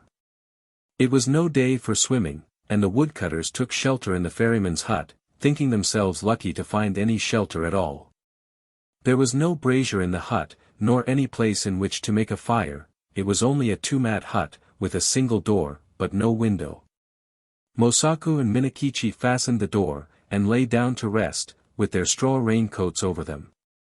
At first they did not feel very cold, and they thought that the storm would soon be over. The old man almost immediately fell asleep. But the boy, Minakichi, lay awake a long time, listening to the awful wind, and the continual slashing of the snow against the door. The river was roaring, and the hut swayed and creaked like a junk at sea. It was a terrible storm. And the air was every moment becoming colder, and Minakichi shivered under his raincoat. But at last, in spite of the cold, he too fell asleep. He was awakened by a showering of snow in his face. The door of the hut had been forced open. And, by the snowlight, Yukiakari, he saw a woman in the room, a woman all in white. She was bending above Mosaku, and blowing her breath upon him, and her breath was like a bright white smoke. Almost in the same moment she turned to Minakichi, and stooped over him. He tried to cry out, but found that he could not utter any sound. The white woman bent down over him, lower and lower, until her face almost touched him. And he saw that she was very beautiful, though her eyes made him afraid. For a little time she continued to look at him, then she smiled, and she whispered, I intended to treat you like the other man. But I cannot help feeling some pity for you, because you are so young. You are a pretty boy, Minakichi, and I will not hurt you now. But, if you ever tell anybody, even your own mother, about what you have seen this night, I shall know it. And then I will kill you. Remember what I say. Blowing her breath upon him. With these words, she turned from him, and passed through the doorway. Then he found himself able to move, and he sprang up, and looked out. But the woman was nowhere to be seen, and the snow was driving furiously into the hut. Minakichi closed the door, and secured it by fixing several billets of wood against it. He wondered if the wind had blown it open. He thought that he might have been only dreaming, and might have mistaken the gleam of the snow light in the doorway for the figure of a white woman, but he could not be sure. He called to Mosaku, and was frightened because the old man did not answer. He put out his hand in the dark, and touched Mosaku's face, and found that it was ice. Mosaku was stark and dead. By dawn the storm was over. And when the ferryman returned to his station, a little after sunrise, he found Minakichi lying senseless beside the frozen body of Mosaku. Minakichi was promptly cared for, and soon came to himself. But he remained a long time ill from the effects of the cold of that terrible night. He had been greatly frightened also by the old man's death, but he said nothing about the vision of the woman in white. As soon as he got well again, he returned to his calling, going alone every morning to the forest, and coming back at nightfall with his bundles of wood, which his mother helped him to sell. One evening, in the winter of the following year, as he was on his way home, he overtook a girl who happened to be traveling by the same road. She was a tall, slim girl, very good-looking. And she answered Minakichi's greeting in a voice as pleasant to the ear as the voice of a songbird. Then he walked beside her, and they began to talk. The girl said that her name was Oyuki, that she had lately lost both of her parents. And that she was going to Yedo, too, where she happened to have some poor relations, who might help her to find a situation as a servant. Minakichi soon felt charmed by this strange girl. And the more that he looked at her, the handsomer she appeared to be. He asked her whether she was yet betrothed, and she answered, laughingly, that she was free. Then, in her turn, she asked Minakichi whether he was married, or pledged to marry. And he told her that, although he had only a widowed mother to support, the question of an honorable daughter-in-law had not yet been considered, as he was very young. After these confidences, they walked on for a long while without speaking. But, as the proverb declares, ki ga ariba, meimo kuchi hodo en imano wa iu, when the wish is there, the eyes can say as much as the mouth. By the time they reached the village, they had become very much pleased with each other. And then Minakichi asked Oyuki to rest a while at his house. After some shy hesitation, she went there with him, and his mother made her welcome, and prepared a warm meal for her. Oyuki behaved so nicely that Minakichi's mother took a sudden fancy to her, and persuaded her to delay her journey to Yedo. And the natural end of the matter was that Yuki never went to Yedo at all. She remained in the house, as an honorable daughter-in-law. Oyuki proved a very good daughter-in-law. When Minakichi's mother came to die, some 5 years later, her last words were words of affection and praise for the wife of her son. And Oyuki bore Minakichi 10 children, boys and girls, handsome children all of them, and very fair of skin. The country folk thought Oyuki a wonderful person, by nature different from themselves. Most of the peasant women age early. But Oyuki, even after having become the mother of 10 children, looked as young and fresh as on the day when she had first come to the village. One night, after the children had gone to sleep, Oyuki was sewing by the light of a paper lamp. And Minakichi, watching her, said, "To see you sewing there, with the light on your face, makes me think of a strange thing that happened when I was a lad of 18. I then saw somebody as beautiful and white as you are now, indeed, she was very like you." Without lifting her eyes from her work, Oyuki responded, "Tell me about her. Where did you see her?" Then Minakichi told her about the terrible night in the ferryman's hut, and about the white woman that had stooped above him, smiling and whispering, and about the silent death of old Mosaku. And he said, "Asleep or awake, that was the only time that I saw a being as beautiful as you. Of course, she was not a human being, and I was afraid of her, very much afraid, but she was so white. Indeed, I have never been sure whether it was a dream that I saw, or the woman of the snow." Oyuki flung down her sewing, and arose, and bowed above Minakichi where he sat, and shrieked into his face. "It was I. Yuki it was. And I told you then that I would kill you if you ever said one word about it. But for those children asleep there, I would kill you this moment. And now you had better take very, very good care of them. For if ever they have reason to complain of you, I will treat you as you deserve." Even as she screamed, her voice became thin, like a crying of wind. Then she melted into a bright white mist that spired to the roof beams, and shuddered away through the smoke hole.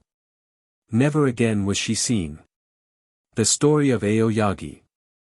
In the era of Bummei, 1469 to 1486, there was a young samurai called Tomotada in the service of Hatakeyama Yashimun, the lord of Noto. 1. Tomotada was a native of Ekizan, 2.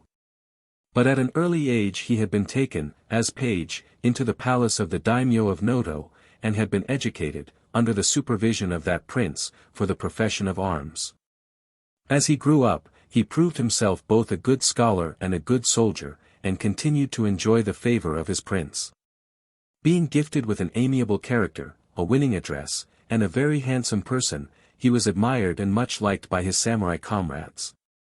When Tomotada was about 20 years old, he was sent upon a private mission to Hosokawa Masamoto, the great daimyo of Kyoto, a kinsman of Hatakeyama Yashimian.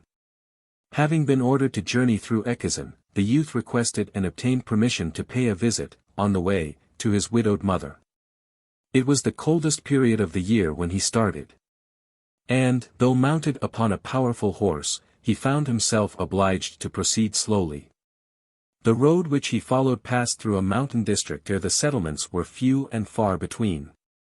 And on the second day of his journey, after a weary ride of hours, he was dismayed to find that he could not reach his intended halting place until late in the night.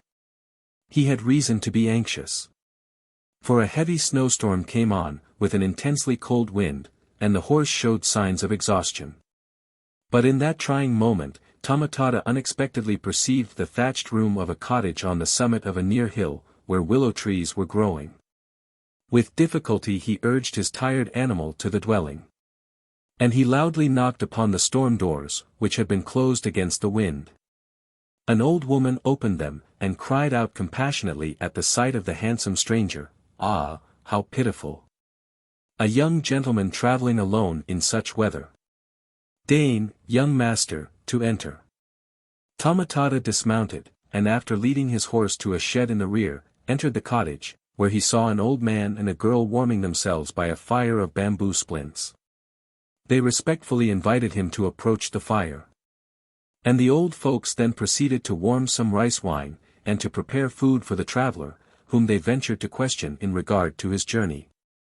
Meanwhile the young girl disappeared behind a screen. Tomotada had observed, with astonishment, that she was extremely beautiful, though her attire was of the most wretched kind, and her long, loose hair in disorder. He wondered that so handsome a girl should be living in such a miserable and lonesome place. The old man said to him, "Honored sir, the next village is far, and the snow is falling thickly. The wind is piercing, and the road is very bad. Therefore, to proceed further this night would probably be dangerous. Although this hovel is unworthy of your presence, and although we have not any comfort to offer, perhaps it were safer to remain tonight under this miserable roof. We would take good care of your horse." Tomotada accepted this humble proposal, secretly glad of the chance thus afforded him to see more of the young girl. Presently a coarse but ample meal was set before him. And the girl came from behind the screen, to serve the wine. She was now reclad, in a rough but cleanly robe of homespun, and her long, loose hair had been neatly combed and smoothed. As she bent forward to fill his cup, Tomotada was amazed to perceive that she was incomparably more beautiful than any woman whom he had ever before seen, and there was a grace about her every motion that astonished him. But the elders began to apologize for her, saying, "Sir, our daughter, Aoyagi, has been brought up here in the mountains, almost alone, and she knows nothing of gentle service. We pray that you will pardon her stupidity and her ignorance." Tomotada protested that he deemed himself lucky to be waited upon by so comely a maiden. He could not turn his eyes away from her, though he saw that his admiring gaze made her blush, and he left the wine and food untasted before him. The mother said, "Kind sir, we very much hope that you will try to eat and to drink a little, though our peasant fare is of the worst, as you must have been chilled by that piercing wind." Then, to please the old folks, Tomotada ate and drank as he could, but the charm of the blushing girl still grew upon him. He talked with her, and found that her speech was sweet as her face. Brought up in the mountains as she might have been. But, in that case, her parents must at some time been persons of high degree, for she spoke and moved like a damsel of rank. Suddenly he addressed her with a poem, which was also a question, inspired by the delight in his heart. Tadsanetsuru. Hana ka tot kaso. Hai wa kurace. Akinu ni otaru. Akane sajuran. Being on my way to pay a visit, I found that which I took to be a flower, therefore here I spend the day. Why, in the time before dawn, the dawn blush tint should glow, that, indeed, I know not. Without a moment's hesitation, she answered him in these verses. Izuru hai no. Hanamiku irowa. Waga sodi I. Satsamaba asumo. Kimiya tamaran. If with my sleeve I hid the faint fair color of the dawning sun, then, perhaps, in the morning my lord will remain. Then Tamatata knew that she accepted his admiration. And he was scarcely less surprised by the art with which she had uttered her feelings in verse, than delighted by the assurance which the verses conveyed. He was now certain that in all this world he could not hope to meet, much less to win, a girl more beautiful and witty than this rustic maid before him. And a voice in his heart seemed to cry out urgently, "Take the luck that the gods have put in your way." In short, he was bewitched to such a degree that, without further preliminary, he asked the old people to give him their daughter in marriage, telling them, at the same time, his name and lineage, and his rank in the train of the Lord of Noto. They bowed down before him, with many exclamations of grateful astonishment. But, after some moments of apparent hesitation, the father replied. "Honored master, you are a person of high position, and likely to rise to still higher things.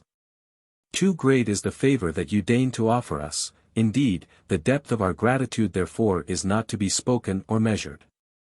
But this girl of ours, being a stupid country girl of vulgar birth, with no training or teaching of any sort, it would be improper to let her become the wife of a noble samurai.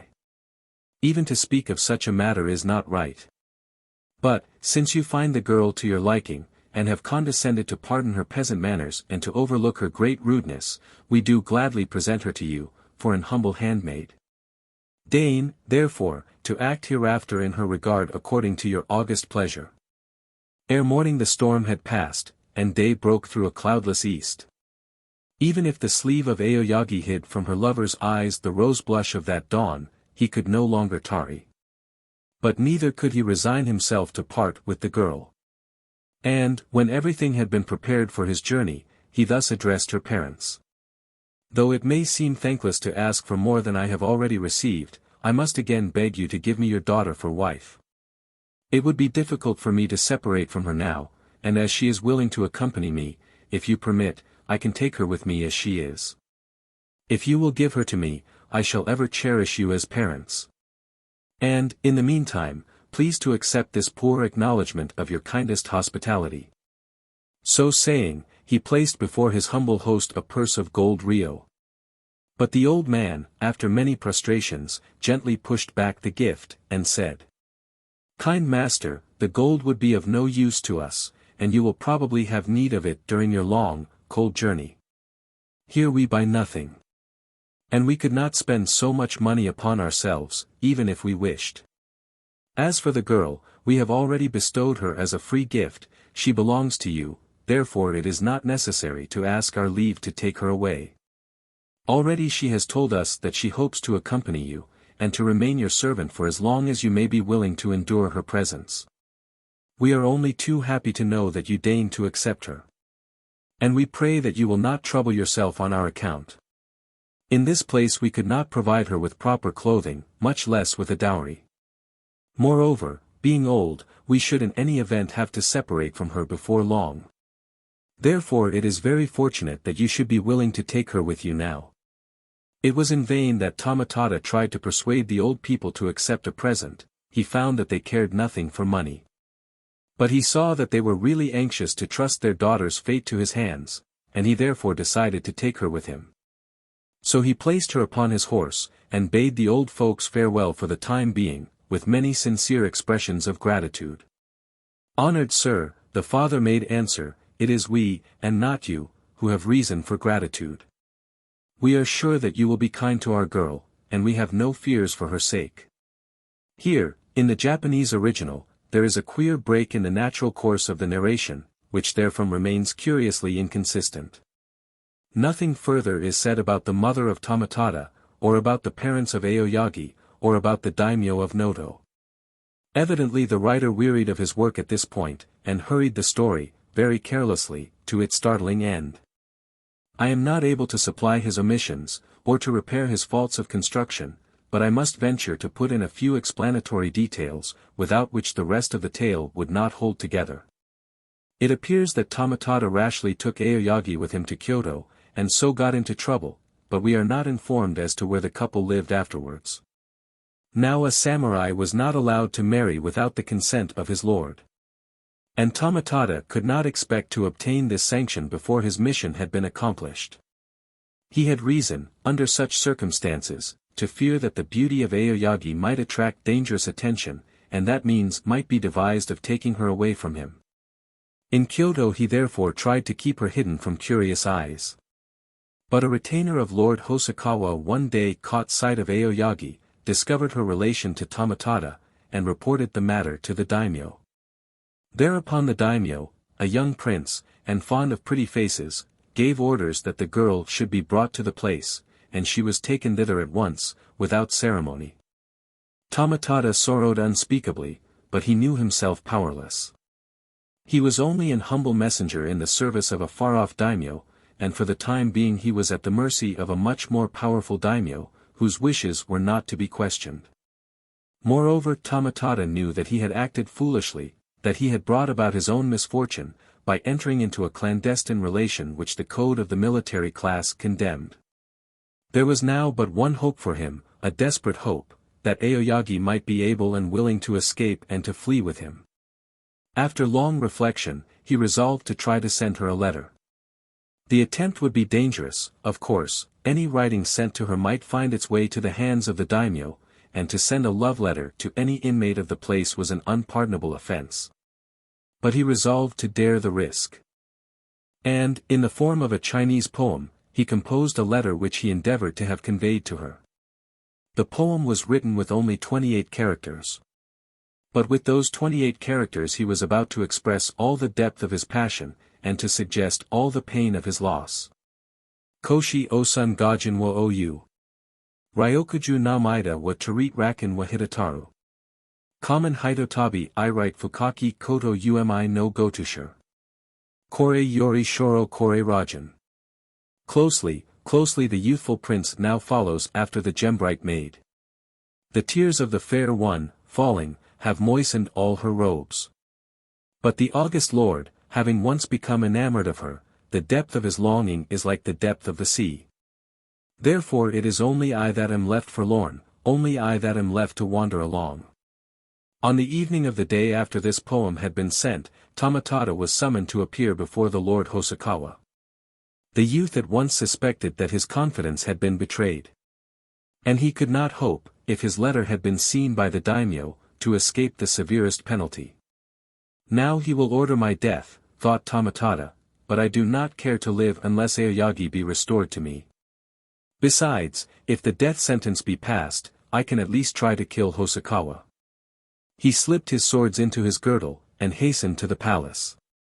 On entering the presence room he saw the Lord Hosokawa seated upon the dais, surrounded by samurai of high rank, in caps and robes of ceremony. All were silent as statues. And while Tomotada advanced to make obeisance, the hush seemed to him sinister and heavy, like the stillness before a storm. But Hosokawa suddenly descended from the dais, and, while taking the youth by the arm, began to repeat the words of the poem, Koshi osun gajin wa ou. And Tomotada, looking up, saw kindly tears in the prince's eyes. Then said Hosokawa, "Because you love each other so much, I have taken it upon myself to authorize your marriage, in lieu of my kinsman, the Lord of Noto, and your wedding shall now be celebrated before me. The guests are assembled. The gifts are ready." At a signal from the Lord, the sliding screens concealing a further apartment were pushed open, and Tomotada saw there many dignitaries of the court, assembled for the ceremony, and Aoyagi awaiting him in bride's apparel. Thus was she given back to him, and the wedding was joyous and splendid, and precious gifts were made to the young couple by the prince, and by the members of his household. For 5 happy years, after that wedding, Tomotada and Aoyagi dwelt together. But one morning Aoyagi, while talking with her husband about some household matter, suddenly uttered a great cry of pain, and then became very white and still. After a few moments she said, in a feeble voice, "Pardon me for thus rudely crying out, but the pain was so sudden. My dear husband, our union must have been brought about through some karma relation in a former state of existence. And that happy relation, I think, will bring us again together in more than one life to come. But for this present existence of ours, the relation is now ended, we are about to be separated. Repeat for me, I beseech you, the Nembutsu prayer, because I am dying. Oh! What strange wild fancies, cried the startled husband, you are only a little unwell, my dear one. Lie down for a while, and rest, and the sickness will pass. No, no, she responded, I am dying, I do not imagine it, I know. And it were needless now, my dear husband, to hide the truth from you any longer, I am not a human being. The soul of a tree is my soul, the heart of a tree is my heart. The sap of the willow is my life. And someone, at this cruel moment, is cutting down my tree, that is why I must die. Even to weep were now beyond my strength, quickly, quickly repeat the Nembutsu for me, quickly. Ah! With another cry of pain she turned aside her beautiful head, and tried to hide her face behind her sleeve. But almost in the same moment her whole form appeared to collapse in the strangest way, and to sink down, down, down, level with the floor. Tomatada had sprung to support her, but there was nothing to support. There lay on the matting only the empty robes of the fair creature and the ornaments that she had worn in her hair, the body had ceased to exist. Tomatada shaved his head, took the Buddhist vows, and became an itinerant priest. He traveled through all the provinces of the empire, and, at holy places which he visited, he offered up prayers for the soul of Aoyagi. Reaching Ekizan, in the course of his pilgrimage, he sought the home of the parents of his beloved. But when he arrived at the lonely place among the hills, where their dwelling had been, he found that the cottage had disappeared. There was nothing to mark even the spot where it had stood, except the stumps of 3 willows, 2 old trees and 1 young tree, that had been cut down long before his arrival. Beside the stumps of those willow trees he erected a memorial tomb, inscribed with divers holy texts, and he there performed many Buddhist services on behalf of the spirits of Aoyagi and of her parents. Jiroku Zakura. Uso no Yona. Jiroku Zakura. Saki ni Kari. In Waitgori, a district of the province of Io, 1, there is a very ancient and famous cherry tree, called Jiroku Zakura, or the cherry tree of the 16th day. Because it blooms every year upon the 16th day of the first month, by the old lunar calendar, and only upon that day. Thus the time of its flowering is the period of great cold, though the natural habit of a cherry tree is to wait for the spring season before venturing to blossom. But the Jiroku Zakura blossoms with a life that is not, or, at least, that was not originally, its own. There is the ghost of a man in that tree. He was a samurai of Io, and the tree grew in his garden. And it used to flower at the usual time, that is to say, about the end of March or the beginning of April. He had played under that tree when he was a child. And his parents and grandparents and ancestors had hung to its blossoming branches, season after season for more than 100 years, bright strips of colored paper inscribed with poems of praise. He himself became very old, outliving all his children, and there was nothing in the world left for him to love except that tree. And lo! In the summer of a certain year, the tree withered and died. Exceedingly the old man sorrowed for his tree. Then kind neighbors found for him a young and beautiful cherry tree, and planted it in his garden, hoping thus to comfort him. And he thanked them, and pretended to be glad. But really his heart was full of pain. For he had loved the old tree so well that nothing could have consoled him for the loss of it. At last there came to him a happy thought. He remembered a way by which the perishing tree might be saved. It was the 16th day of the first month. Along he went into his garden, and bowed down before the withered tree, and spoke to it, saying, Now deign, I beseech you, once more to bloom, because I am going to die in your stead. For it is believed that one can really give away one's life to another person, or to a creature or even to a tree, by the favor of the gods, and thus to transfer one's life is expressed by the term migawari ni tatsu, to act as a substitute. Then under that tree he spread a white cloth, and divers coverings, and sat down upon the coverings, and performed harakiri after the fashion of a samurai. And the ghost of him went into the tree, and made it blossom in that same hour. And every year it still blooms on the 16th day of the first month, in the season of snow. The Dream of Akinasuk. In the district called Toichi of Yamato Province, there used to live a gashi named Miyata Akinasuk. Here I must tell you that in Japanese feudal times there was a privileged class of soldier farmers, freeholders, corresponding to the class of yeomen in England, and these were called gashi. In Akinasuke's garden there was a great and ancient cedar tree, under which he was wont to rest on sultry days. One very warm afternoon he was sitting under this tree with two of his friends, fellow gashi, chatting and drinking wine, when he felt all of a sudden very drowsy. So drowsy that he begged his friends to excuse him for taking a nap in their presence. Then he lay down at the foot of the tree, and dreamed this dream. He thought that as he was lying there in his garden, he saw a procession, like the train of some great daimyo descending a hill nearby, and that he got up to look at it. A very grand procession it proved to be, more imposing than anything of the kind which he had ever seen before, and it was advancing toward his dwelling. He observed in the van of it a number of young men richly apparelled, who were drawing a great lacquered palace carriage, or gashoguruma, hung with bright blue silk. When the procession arrived within a short distance of the house it halted.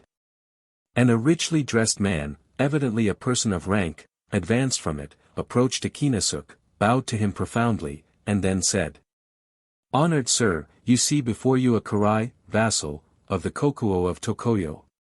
My master, the king, commands me to greet you in his august name, and to place myself wholly at your disposal. He also bids me inform you that he augustly desires your presence at the palace. Be therefore pleased immediately to enter this honorable carriage, which he has sent for your conveyance." Upon hearing these words Akinasuk wanted to make some fitting reply, but he was too much astonished and embarrassed for speech. And in the same moment his will seemed to melt away from him, so that he could only do as the karai bade him. He entered the carriage, the karai took a place beside him, and made a signal. The drawers, seizing the silken ropes, turned the great vehicle southward, and the journey began. In a very short time, to Akinasuke's amazement, the carriage stopped in front of a huge two-storied gateway, Roman, of a Chinese style, which he had never before seen. Here the karai dismounted, saying, "I go to announce the honorable arrival," and he disappeared. After some little waiting, Akinasuk saw two noble-looking men, wearing robes of purple silk and high caps of the form indicating lofty rank, come from the gateway. These, after having respectfully saluted him, helped him to descend from the carriage, and led him through the great gate and across a vast garden, to the entrance of a palace whose front appeared to extend, west and east, to a distance of miles. Akinasuk was then shown into a reception room of wonderful size and splendor. His guides conducted him to the place of honor, and respectfully seated themselves apart, while serving maids, in costume of ceremony, brought refreshments. When Akinasuk had partaken of the refreshments, the two purple-robed attendants bowed low before him, and addressed him in the following words, each speaking alternately. According to the etiquette of courts. It is now our honorable duty to inform you as to the reason of your having been summoned hither. Our master, the king, augustly desires that you become his son-in-law, and it is his wish and command that you shall wed this very day, the august princess, his maiden daughter. We shall soon conduct you to the presence chamber, where his augustness even now is waiting to receive you. But it will be necessary that we first invest you, with the appropriate garments of ceremony. Having thus spoken, the attendants rose together, and proceeded to an alcove containing a great chest of gold lacquer. They opened the chest, and took from it various robes and girdles of rich material, and a kamuri, or regal headdress. With these they attired Akinasuk as befitted a princely bridegroom, and he was then conducted to the presence room, where he saw the Kokuo of Tokoyo seated upon the daiza, wearing a high black cap of state, and robed in robes of yellow silk. Before the daiza, to left and right, a multitude of dignitaries sat in rank, motionless and splendid as images in a temple, and Akinasuk, advancing into their midst, saluted the king with the triple prostration of usage. The king greeted him with gracious words, and then said, "You have already been informed as to the reason of your having been summoned to our presence. We have decided that you shall become the adopted husband of our only daughter. And the wedding ceremony shall now be performed." As the king finished speaking, a sound of joyful music was heard. And a long train of beautiful court ladies advanced from behind a curtain to conduct Akinasuk to the room in which his bride awaited him. The room was immense. But it could scarcely contain the multitude of guests assembled to witness the wedding ceremony. All bowed down before Akinasuk as he took his place, facing the king's daughter, on the kneeling cushion prepared for him. As a maiden of heaven the bride appeared to be, and her robes were beautiful as a summer sky. And the marriage was performed amid great rejoicing. Afterwards the pair were conducted to a suite of apartments that had been prepared for them in another portion of the palace, and there they received the congratulations of many noble persons, and wedding gifts beyond counting. Some days later Akinasuk was again summoned to the throne room. On this occasion he was received even more graciously than before, and the king said to him, "In the southwestern part of our dominion there is an island called Reishu. We have now appointed you governor of that island. You will find the people loyal and docile, but their laws have not yet been brought into proper accord with the laws of Tokoyo, and their customs have not been properly regulated. We entrust you with the duty of improving their social condition as far as may be possible, and we desire that you shall rule them with kindness and wisdom. All preparations necessary for your journey to Reishu have already been made." So Akinasuk and his bride departed from the palace of Tokoyo, accompanied to the shore by a great escort of nobles and officials, and they embarked upon a ship of state provided by the king. And with favoring winds they safely sailed to Reishu, and found the good people of that island assembled upon the beach to welcome them. Akinasuk entered at once upon his new duties, and they did not prove to be hard. During the first 3 years of his governorship he was occupied chiefly with the framing and the enactment of laws, but he had wise counselors to help him, and he never found the work unpleasant. When it was all finished, he had no active duties to perform, beyond attending the rites and ceremonies ordained by ancient custom. The country was so healthy and so fertile that sickness and want were unknown. And the people were so good that no laws were ever broken. And Akinasuk dwelt and ruled in Reishu for 20 years more, making in all 23 years of sojourn, during which no shadow of sorrow traversed his life. But in the 24th year of his governorship, a great misfortune came upon him, for his wife, who had borne him 7 children, 5 boys and 2 girls, fell sick and died. She was buried, with high pomp, on the summit of a beautiful hill in the district of Hanryoko, and a monument, exceedingly splendid, was placed upon her grave. But Akinasuk felt such grief at her death that he no longer cared to live. Now when the legal period of mourning was over, there came to Reishu, from the Tokoyo palace, a shisha, or royal messenger. The shisha delivered to Akinasuk a message of condolence, and then said to him, "These are the words which our august master, the king of Tokoyo, commands that I repeat to you. We will now send you back to your own people and country. As for the 7 children, they are the grandsons and granddaughters of the king, and shall be fitly cared for. Do not, therefore, allow your mind to be troubled concerning them." On receiving this mandate, Akinasuk submissively prepared for his departure. When all his affairs had been settled, and the ceremony of bidding farewell to his counselors and trusted officials had been concluded, he was escorted with much honor to the port. There he embarked upon the ship sent for him. And the ship sailed out into the blue sea, under the blue sky, and the shape of the island of Reishu itself turned blue, and then turned grey, and then vanished forever. And Akinasuk suddenly awoke, under the cedar tree in his own garden. For a moment he was stupefied and dazed. But he perceived his 2 friends still seated near him, drinking and chatting merrily. He stared at them in a bewildered way, and cried aloud, "How strange! Akinasuk must have been dreaming," one of them exclaimed, with a laugh. "What did you see, Akinasuk, that was strange?"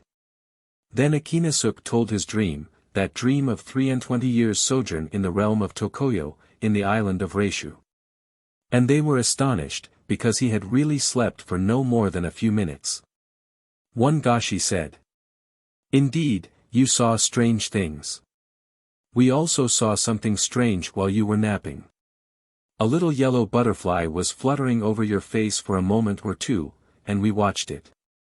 Then it alighted on the ground beside you, close to the tree. And almost as soon as it alighted there, a big ant came out of a hole and seized it and pulled it down into the hole. Just before you woke up, we saw that very butterfly come out of the hole again, and flutter over your face as before. And then it suddenly disappeared, we do not know where it went." "Perhaps it was a Kinasuke's soul," the other gashi said. "Certainly I thought I saw it fly into his mouth. But, even if that butterfly was a Kinasuke's soul, the fact would not explain his dream." "The ants might explain it," returned the first speaker. "Ants are queer beings, possibly goblins. Anyhow, there is a big ant's nest under that cedar tree." "Let us look," cried a Kinasuk, greatly moved by this suggestion. And he went for a spade. The ground about and beneath the cedar tree proved to have been excavated, in a most surprising way, by a prodigious colony of ants. The ants had furthermore built inside their excavations, and their tiny constructions of straw, clay, and stems bore an odd resemblance to miniature towns. In the middle of a structure considerably larger than the rest there was a marvelous swarming of small ants around the body of one very big ant, which had yellowish wings and a long black head. "Why, there is the king of my dream," cried a Kinasuk. "And there is the palace of Tokoyo. How extraordinary! Reishu ought to lie somewhere southwest of it, to the left of that big root. Yes, here it is. How very strange! Now I am sure that I can find the mountain of Hanryoko, and the grave of the princess." In the wreck of the nest he searched, and at last discovered a tiny mound, on the top of which was fixed a water-worn pebble, in shape resembling a Buddhist monument. Underneath it he found, embedded in clay, the dead body of a female ant. Rikibaka. His name was Riki, signifying strength, but the people called him Riki the Simple, or Riki the Fool, Rikibaka, because he had been born into perpetual childhood.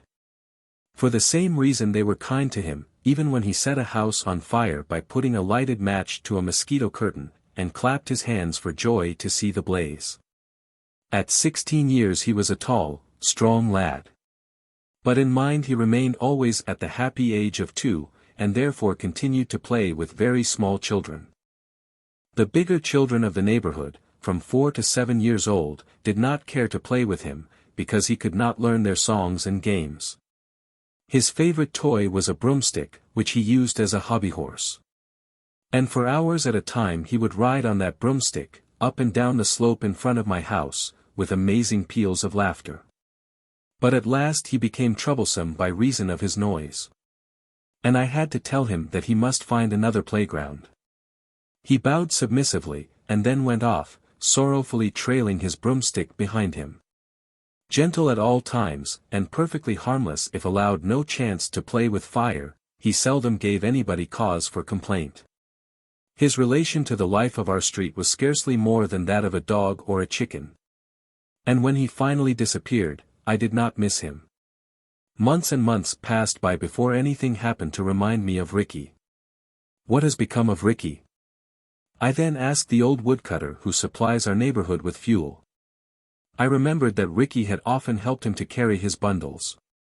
"Rikibaka," answered the old man. "Ah, Riki is dead, poor fellow. Yes, he died nearly a year ago, very suddenly. The doctors said that he had some disease of the brain. And there is a strange story now about that poor Riki. When Riki died, his mother wrote his name, Rikibaka, in the palm of his left hand, putting Riki in the Chinese character, and Baka in kana, 1. And she repeated many prayers for him, prayers that he might be reborn into some more happy condition. Now, about 3 months ago, in the honorable residence of Nanagashi-sama, 2, in Kajamachi, 3, a boy was born with characters on the palm of his left hand, and the characters were quite plain to read, Rikibaka. So the people of that house knew that the birth must have happened in answer to somebody's prayer, and they caused inquiry to be made everywhere. At last a vegetable seller brought word to them that there used to be a simple lad, called Ricky Baka, living in the Ushigome quarter, and that he had died during the last autumn, and they sent 2 men servants to look for the mother of Ricky. Those servants found the mother of Ricky, and told her what had happened, and she was glad exceedingly, for that Nanagashi house is a very rich and famous house. But the servants said that the family of Nanagashi-sama were very angry about the word Baka on the child's hand. "And where is your Ricky buried?" the servants asked. "He is buried in the cemetery of Zendoji," she told them. "Please to give us some of the clay of his grave," they requested. So she went with them to the temple Zendoji, and showed them Ricky's grave, and they took some of the grave clay away with them, wrapped up in a furoshiki. They gave Ricky's mother some money, 10 yen. 4. But what did they want with that clay? I inquired. Well, the old man answered, "You know that it would not do to let the child grow up with that name on his hand. And there is no other means of removing characters that come in that way upon the body of a child. You must rub the skin with clay taken from the grave of the body of the former birth." Himawari. On the wooded hill behind the house Robert and I are looking for fairy rings. Robert is 8 years old, comely, and very wise. I am a little more than 7, and I reverence Robert. It is a glowing glorious August day. And the warm air is filled with sharp sweet scents of resin. We do not find any fairy rings, but we find a great many pine cones in the high grass.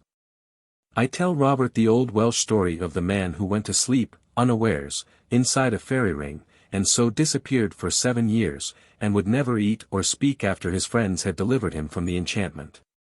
"They eat nothing but the points of needles, you know," says Robert. "Who?" I ask. "Goblins," Robert answers.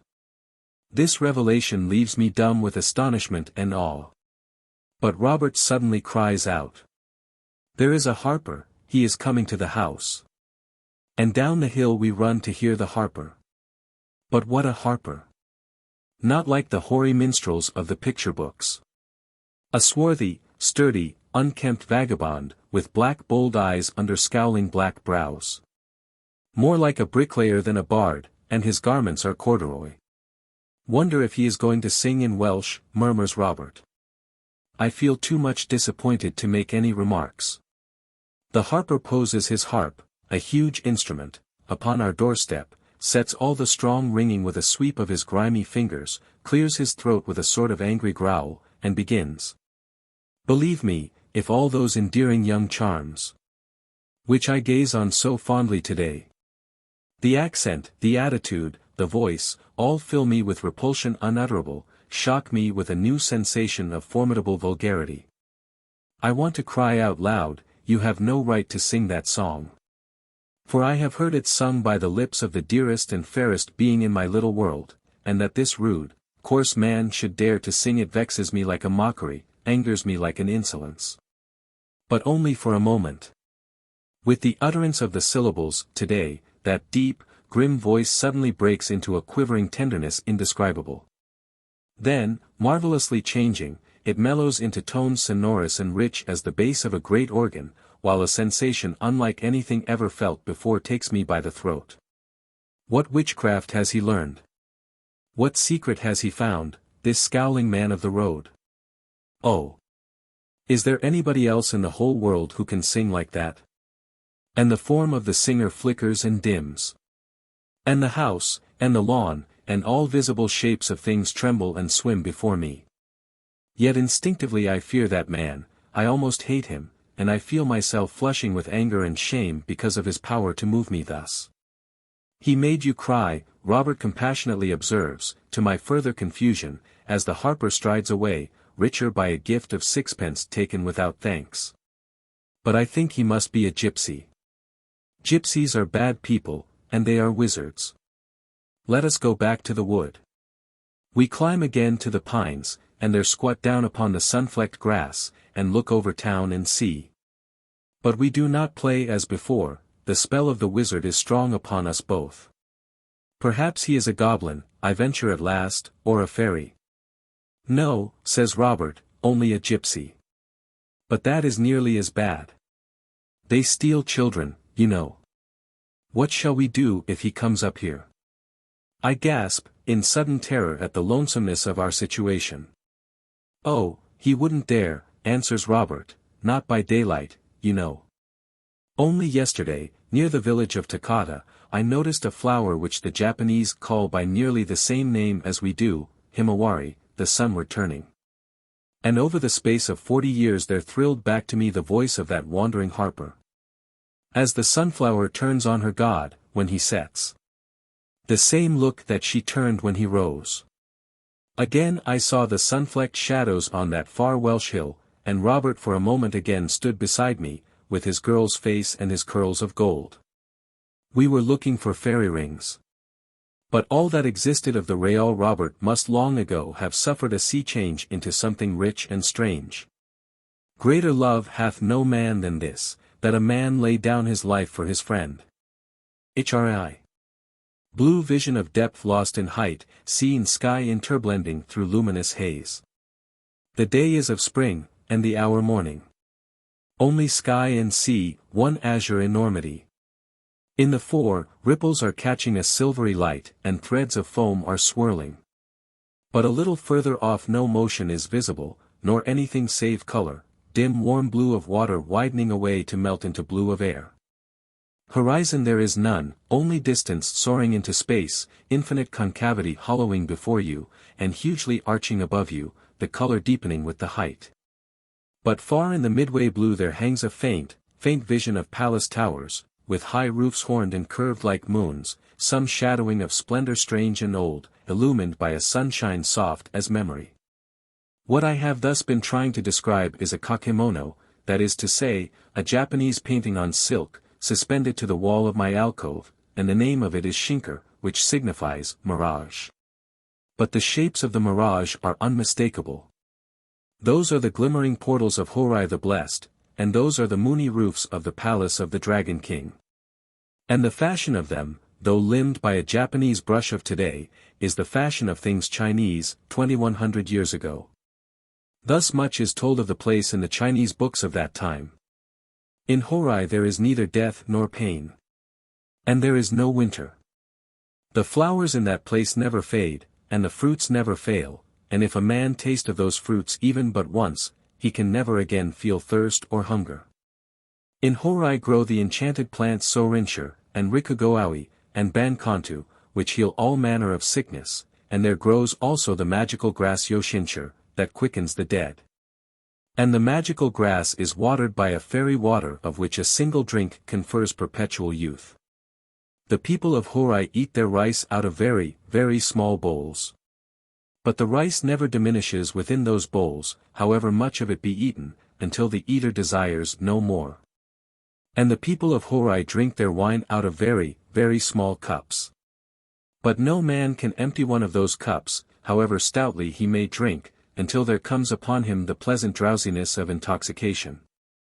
All this and more is told in the legends of the time of the Shin dynasty. But that the people who wrote down those legends ever saw Horai, even in a mirage, is not believable. For really there are no enchanted fruits which leave the eater forever satisfied, nor any magical grass which revives the dead, nor any fountain of fairy water, nor any bowls which never lack rice, nor any cups which never lack wine. It is not true that sorrow and death never enter Horai, neither is it true that there is not any winter. The winter in Horai is cold, and winds then bite to the bone, and the heaping of snow is monstrous on the roofs of the Dragon King. Nevertheless there are wonderful things in Horai, and the most wonderful of all has not been mentioned by any Chinese writer. I mean the atmosphere of Horai. It is an atmosphere peculiar to the place. And, because of it, the sunshine in Horai is whiter than any other sunshine, a milky light that never dazzles, astonishingly clear, but very soft. This atmosphere is not of our human period, it is enormously old, so old that I feel afraid when I try to think how old it is, and it is not a mixture of nitrogen and oxygen. It is not made of air at all, but of ghost, the substance of quintillions of generations of souls blended into one immense translucency, souls of people who thought in ways never resembling our ways. Whatever mortal man inhales that atmosphere, he takes into his blood the thrilling of these spirits. And they change the sense within him, reshaping his notions of space and time, so that he can see only as they used to see, and feel only as they used to feel, and think only as they used to think. Soft as sleep are these changes of sense. And Horai, discerned across them, might thus be described. Because in Horai there is no knowledge of great evil, the hearts of the people never grow old. And, by reason of being always young in heart, the people of Horai smile from birth until death, except when the god sends sorrow among them, and faces then are veiled until the sorrow goes away. All folk in Horai love and trust each other, as if all were members of a single household, and the speech of the women is like birdsong, because the hearts of them are light as the souls of birds. And the swaying of the sleeves of the maidens at play seems a flutter of wide, soft wings. In Horai nothing is hidden but grief, because there is no reason for shame, and nothing is locked away, because there could not be any theft. And by night as well as by day all doors remain unbarred, because there is no reason for fear. And because the people are fairies, though mortal, all things in Horai, except the palace of the Dragon King, are small and quaint and queer.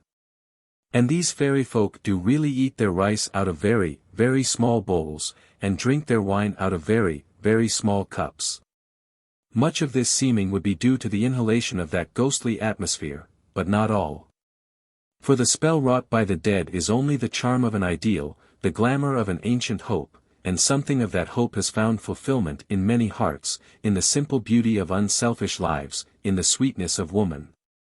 Evil winds from the west are blowing over Horai, and the magical atmosphere, alas, is shrinking away before them. It lingers now in patches only, and bands, like those long bright bands of cloud that train across the landscapes of Japanese painters. Under these shreds of the elfish vapor you still can find Horai, but not everywhere. Remember that Horai is also called Shinkiro, which signifies mirage, the vision of the intangible. And the vision is fading, never again to appear save in pictures and poems and dreams. Insect studies. Butterflies. I would that I could hope for the luck of that Chinese scholar known to Japanese literature as Rosen. For he was beloved by two spirit maidens, celestial sisters, who every 10 days came to visit him and to tell him stories about butterflies. Now there are marvelous Chinese stories about butterflies, ghostly stories, and I want to know them. But never shall I be able to read Chinese, nor even Japanese. And the little Japanese poetry that I manage, with exceeding difficulty, to translate, contains so many allusions to Chinese stories of butterflies that I am tormented with the torment of Tantalus. And, of course, no spirit maidens will even deign to visit so skeptical a person as myself. I want to know, for example, the whole story of that Chinese maiden whom the butterflies took to be a flower, and followed in multitude, so fragrant and so fair was she. Also I should like to know something more concerning the butterflies of the Emperor Zhenso, or Ming Huang, who made them choose his loves for him. He used to hold wine parties in his amazing garden. And ladies of exceeding beauty were in attendance, and caged butterflies, set free among them, would fly to the fairest, and then, upon that fairest the imperial favor was bestowed.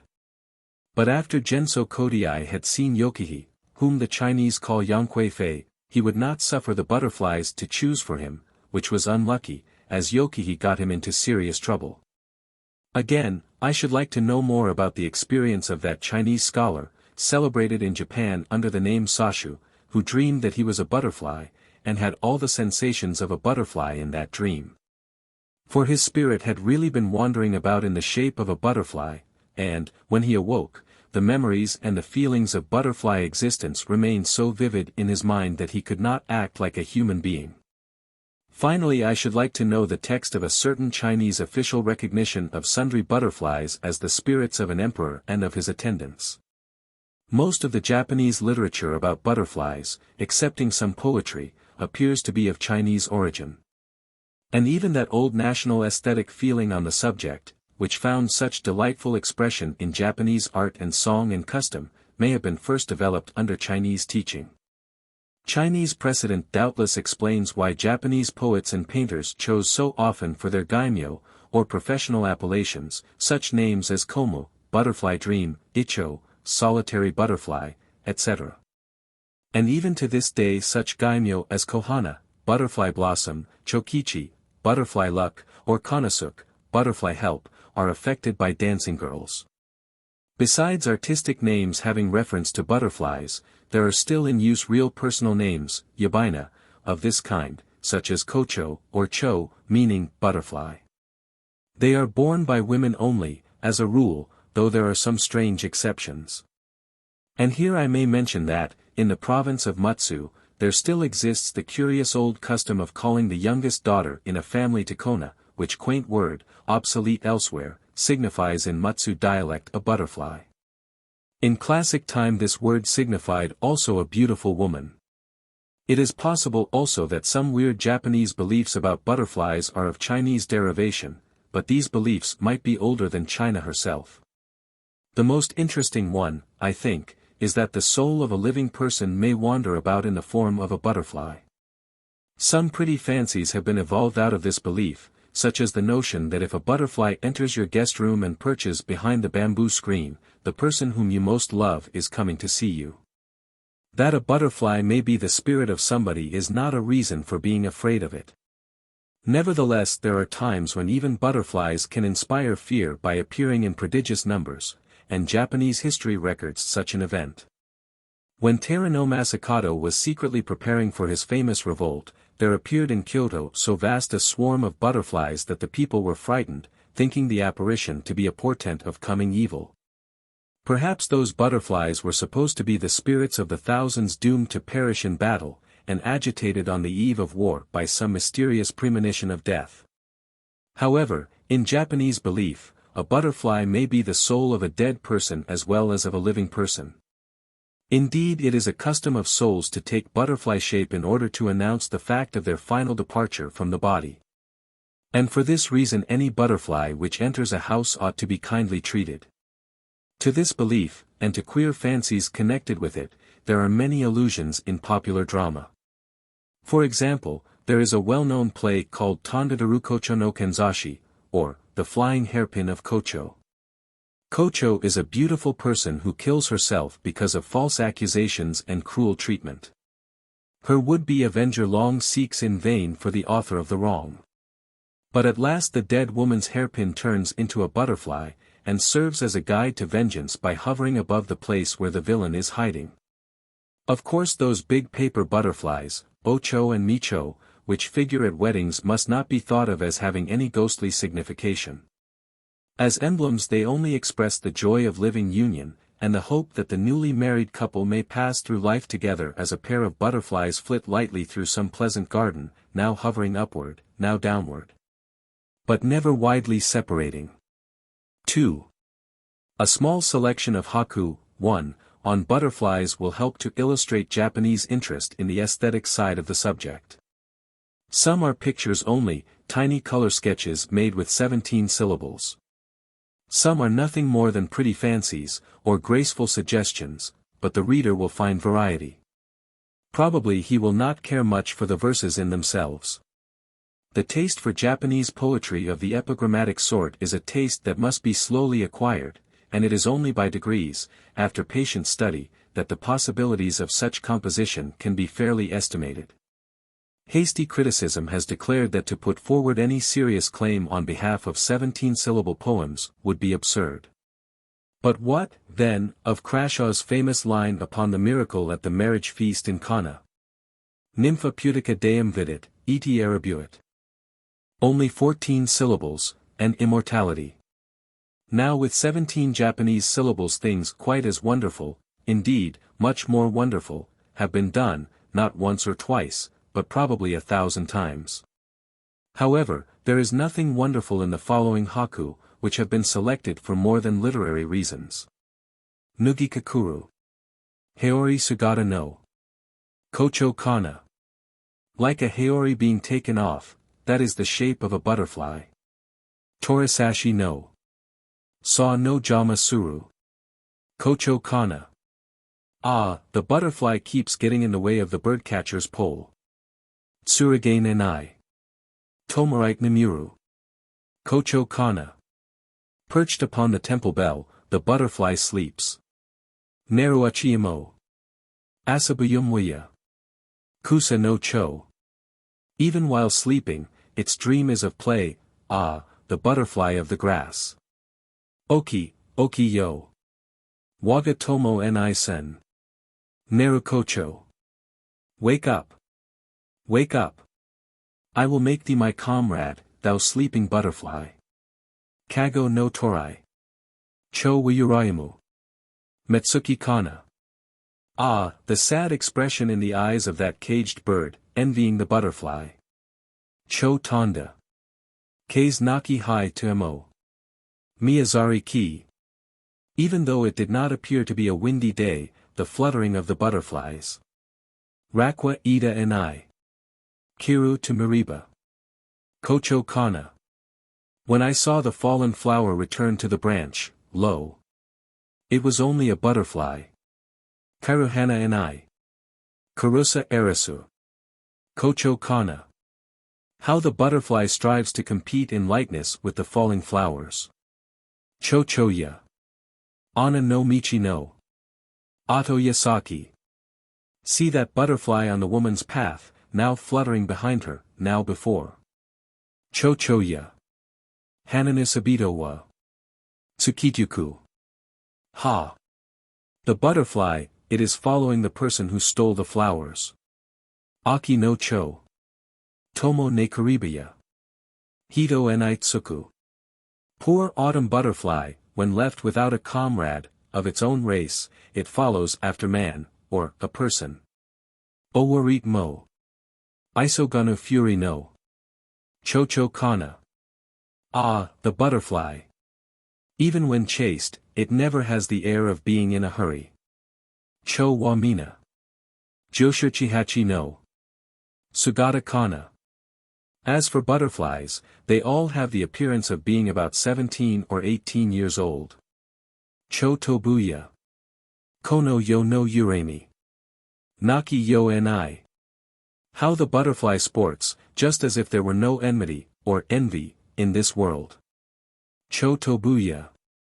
Kono yo ni nozomi. Nai yo ni. Ah, the butterfly. It sports about as if it had nothing more to desire in this present state of existence. Nami no hana ni. Tamari kanataru. Kocho kana. Having found it difficult indeed to perch upon the foam, blossoms of the waves, alas for the butterfly. Mutsamashiya. Yumari kawariba. Nob no cho. If, in our next existence, we be born into the state of butterflies upon the moor, then perchance we may be happy together.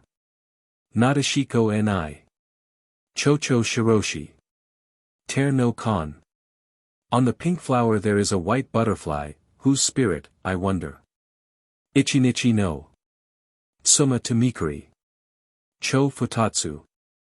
The one-day wife has at last appeared, a pair of butterflies. Kite wa mao.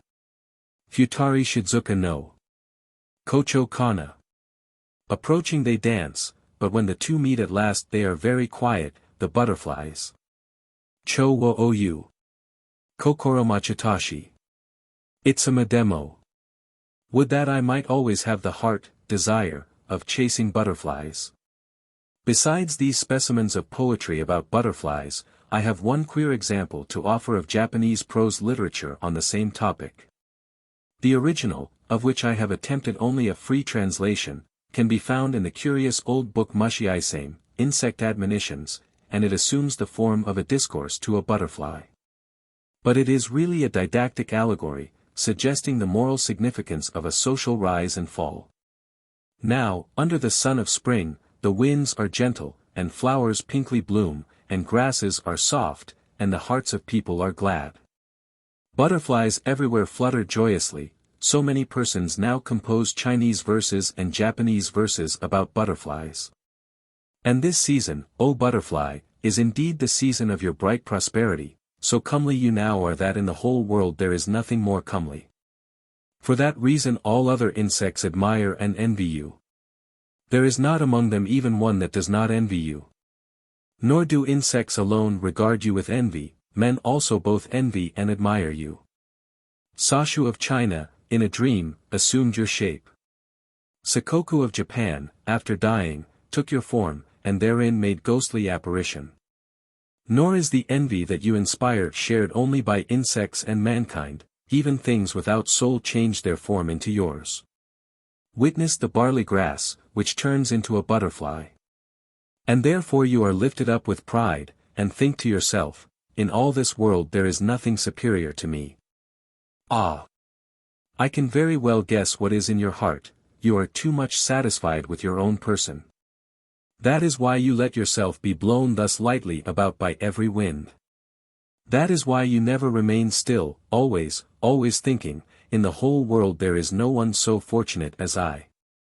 But now try to think a little about your own personal history. It is worth recalling, for there is a vulgar side to it. How a vulgar side? Well, for a considerable time after you were born, you had no such reason for rejoicing in your form. You were then a mere cabbage insect, a hairy worm. And you were so poor that you could not afford even one robe to cover your nakedness, and your appearance was altogether disgusting.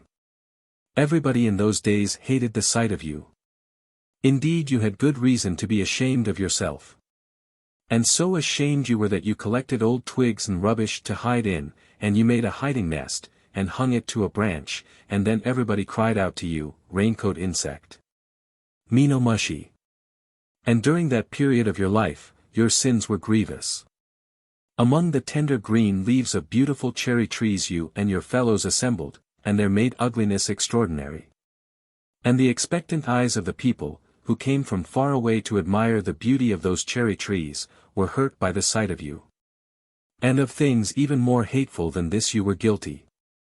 You knew that poor men and women had been cultivating daikon, too, in their fields, toiling under the hot sun till their hearts were filled with bitterness by reason of having to care for that daikon. And you persuaded your companions to go with you, and to gather upon the leaves of that daikon, and on the leaves of other vegetables planted by those poor people. Out of your greediness you ravaged those leaves, and gnawed them into all shapes of ugliness, caring nothing for the trouble of those poor folk. Yes, such a creature you were, and such were your doings. And now that you have a comely form, you despise your old comrades, the insects, and, whenever you happen to meet any of them, you pretend not to know them, literally, you make an I don't know face. Now you want to have none but wealthy and exalted people for friends. Ah! You have forgotten the old times, have you? It is true that many people have forgotten your past, and are charmed by the sight of your present graceful shape and white wings, and write Chinese verses and Japanese verses about you. The high-born damsel, who could not bear even to look at you in your former shape, now gazes at you with delight, and wants you to perch upon her hairpin, and holds out her dainty fan in the hope that you will light upon it. But this reminds me that there is an ancient Chinese story about you, which is not pretty. In the time of the Emperor Genso, the imperial palace contained hundreds and thousands of beautiful ladies, so many, indeed, that it would have been difficult for any man to decide which among them was the loveliest. So all of those beautiful persons were assembled together in one place, and you were set free to fly among them, and it was decreed that the damsel upon whose hairpin you perched should be augustly summoned to the imperial chamber. In that time there could not be more than one empress, which was a good law, but, because of you, the Emperor Genso did great mischief in the land. For your mind is light and frivolous. And although among so many beautiful women there must have been some persons of pure heart, you would look for nothing but beauty, and so betook yourself to the person most beautiful in outward appearance. Therefore many of the female attendants ceased altogether to think about the right way of women, and began to study how to make themselves appear splendid in the eyes of men. And the end of it was that the Emperor Genso died a pitiful and painful death, all because of your light and trifling mind. Indeed, your real character can easily be seen from your conduct in other matters. There are trees, for example, such as the evergreen oak and the pine, whose leaves do not fade and fall, but remain always green. These are trees of firm heart, trees of solid character. But you say that they are stiff and formal. And you hate the sight of them, and never pay them a visit. Only to the cherry tree, and the kaido, and the peony, and the yellow rose you go, those you like because they have showy flowers, and you try only to please them. Such conduct, let me assure you, is very unbecoming. Those trees certainly have handsome flowers, but hunger-satisfying fruits they have not, and they are grateful to those only who are fond of luxury and show. And that is just the reason why they are pleased by your fluttering wings and delicate shape, that is why they are kind to you. Now, in this spring season, while you sportively dance through the gardens of the wealthy, or hover among the beautiful alleys of cherry trees in blossom, you say to yourself, nobody in the world has such pleasure as I, or such excellent friends. And, in spite of all that people may say, I most love the peony, and the golden yellow rose is my own darling, and I will obey her every least behest, for that is my pride and my delight. So you say. But the opulent and elegant season of flowers is very short, soon they will fade and fall. Then, in the time of summer heat, there will be green leaves only. And presently the winds of autumn will blow, when even the leaves themselves will shower down like rain, parari parari. And your fate will then be as the fate of the unlucky in the proverb, Tonomi ki no shida and I ame furu, even through the tree upon which I relied for shelter the rain leaks down. For you will seek out your old friend, the root-cutting insect, the grub, and beg him to let you return into your old-time hole. But now having wings, you will not be able to enter the hole because of them, and you will not be able to shelter your body anywhere between heaven and earth, and all the moorgrass will then have withered. And you will not have even one drop of dew with which to moisten your tongue, and there will be nothing left for you to do but to lie down and die. All because of your light and frivolous heart, but, ah! How lamentable an end! 3. Most of the Japanese stories about butterflies appear, as I have said, to be of Chinese origin. But I have one which is probably indigenous. And it seems to me worth telling for the benefit of persons who believe there is no romantic love in the Far East.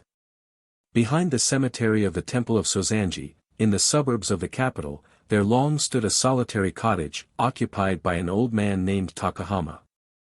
He was liked in the neighborhood, by reason of his amiable ways. But almost everybody supposed him to be a little mad. Unless a man take the Buddhist vows, he is expected to marry, and to bring up a family. But Takahama did not belong to the religious life, and he could not be persuaded to marry. Neither had he ever been known to enter into a love relation with any woman. For more than 50 years he had lived entirely alone. One summer he fell sick, and knew that he had not long to live. He then sent for his sister-in-law, a widow, and for her only son, a lad of about 20 years old, to whom he was much attached. Both promptly came, and did whatever they could to soothe the old man's last hours. One sultry afternoon, while the widow and her son were watching at his bedside, Takahama fell asleep. At the same moment a very large white butterfly entered the room, and perched upon the sick man's pillow. The nephew drove it away with a fan. But it returned immediately to the pillow, and was again driven away, only to come back a third time. Then the nephew chased it into the garden, and across the garden, through an open gate, into the cemetery of the neighboring temple. But it continued to flutter before him as if unwilling to be driven further, and acted so queerly that he began to wonder whether it was really a butterfly or a moth. He again chased it, and followed it far into the cemetery, until he saw it fly against a tomb, a woman's tomb. There it unaccountably disappeared, and he searched for it in vain. He then examined the monument. It bore the personal name Akiko, 3, together with an unfamiliar family name, and an inscription stating that Akiko had died at the age of 18. Apparently the tomb had been erected about 50 years previously, moss had begun to gather upon it. But it had been well cared for, there were fresh flowers before it, and the water tank had recently been filled. On returning to the sick room, the young man was shocked by the announcement that his uncle had ceased to breathe. Death had come to the sleeper painlessly, and the dead face smiled. The young man told his mother of what he had seen in the cemetery. "Ah," exclaimed the widow, "then it must have been Akiko." "But who was Akiko, mother?" the nephew asked. The widow answered. "When your good uncle was young he was betrothed to a charming girl called Akiko, the daughter of a neighbor. Akiko died of consumption, only a little before the day appointed for the wedding, and her promised husband sorrowed greatly. After Akiko had been buried, he made a vow never to marry. And he built this little house beside the cemetery, so that he might be always near her grave. All this happened more than 50 years ago. And every day of those 50 years, winter and summer alike, your uncle went to the cemetery, and prayed at the grave, and swept the tomb, and set offerings before it. But he did not like to have any mention made of the matter. And he never spoke of it. So, at last, Akiko came for him. The white butterfly was her soul. 4. I had almost forgotten to mention an ancient Japanese dance, called the butterfly dance, kochomai, which used to be performed in the imperial palace, by dancers costumed as butterflies. Whether it is danced occasionally nowadays I do not know.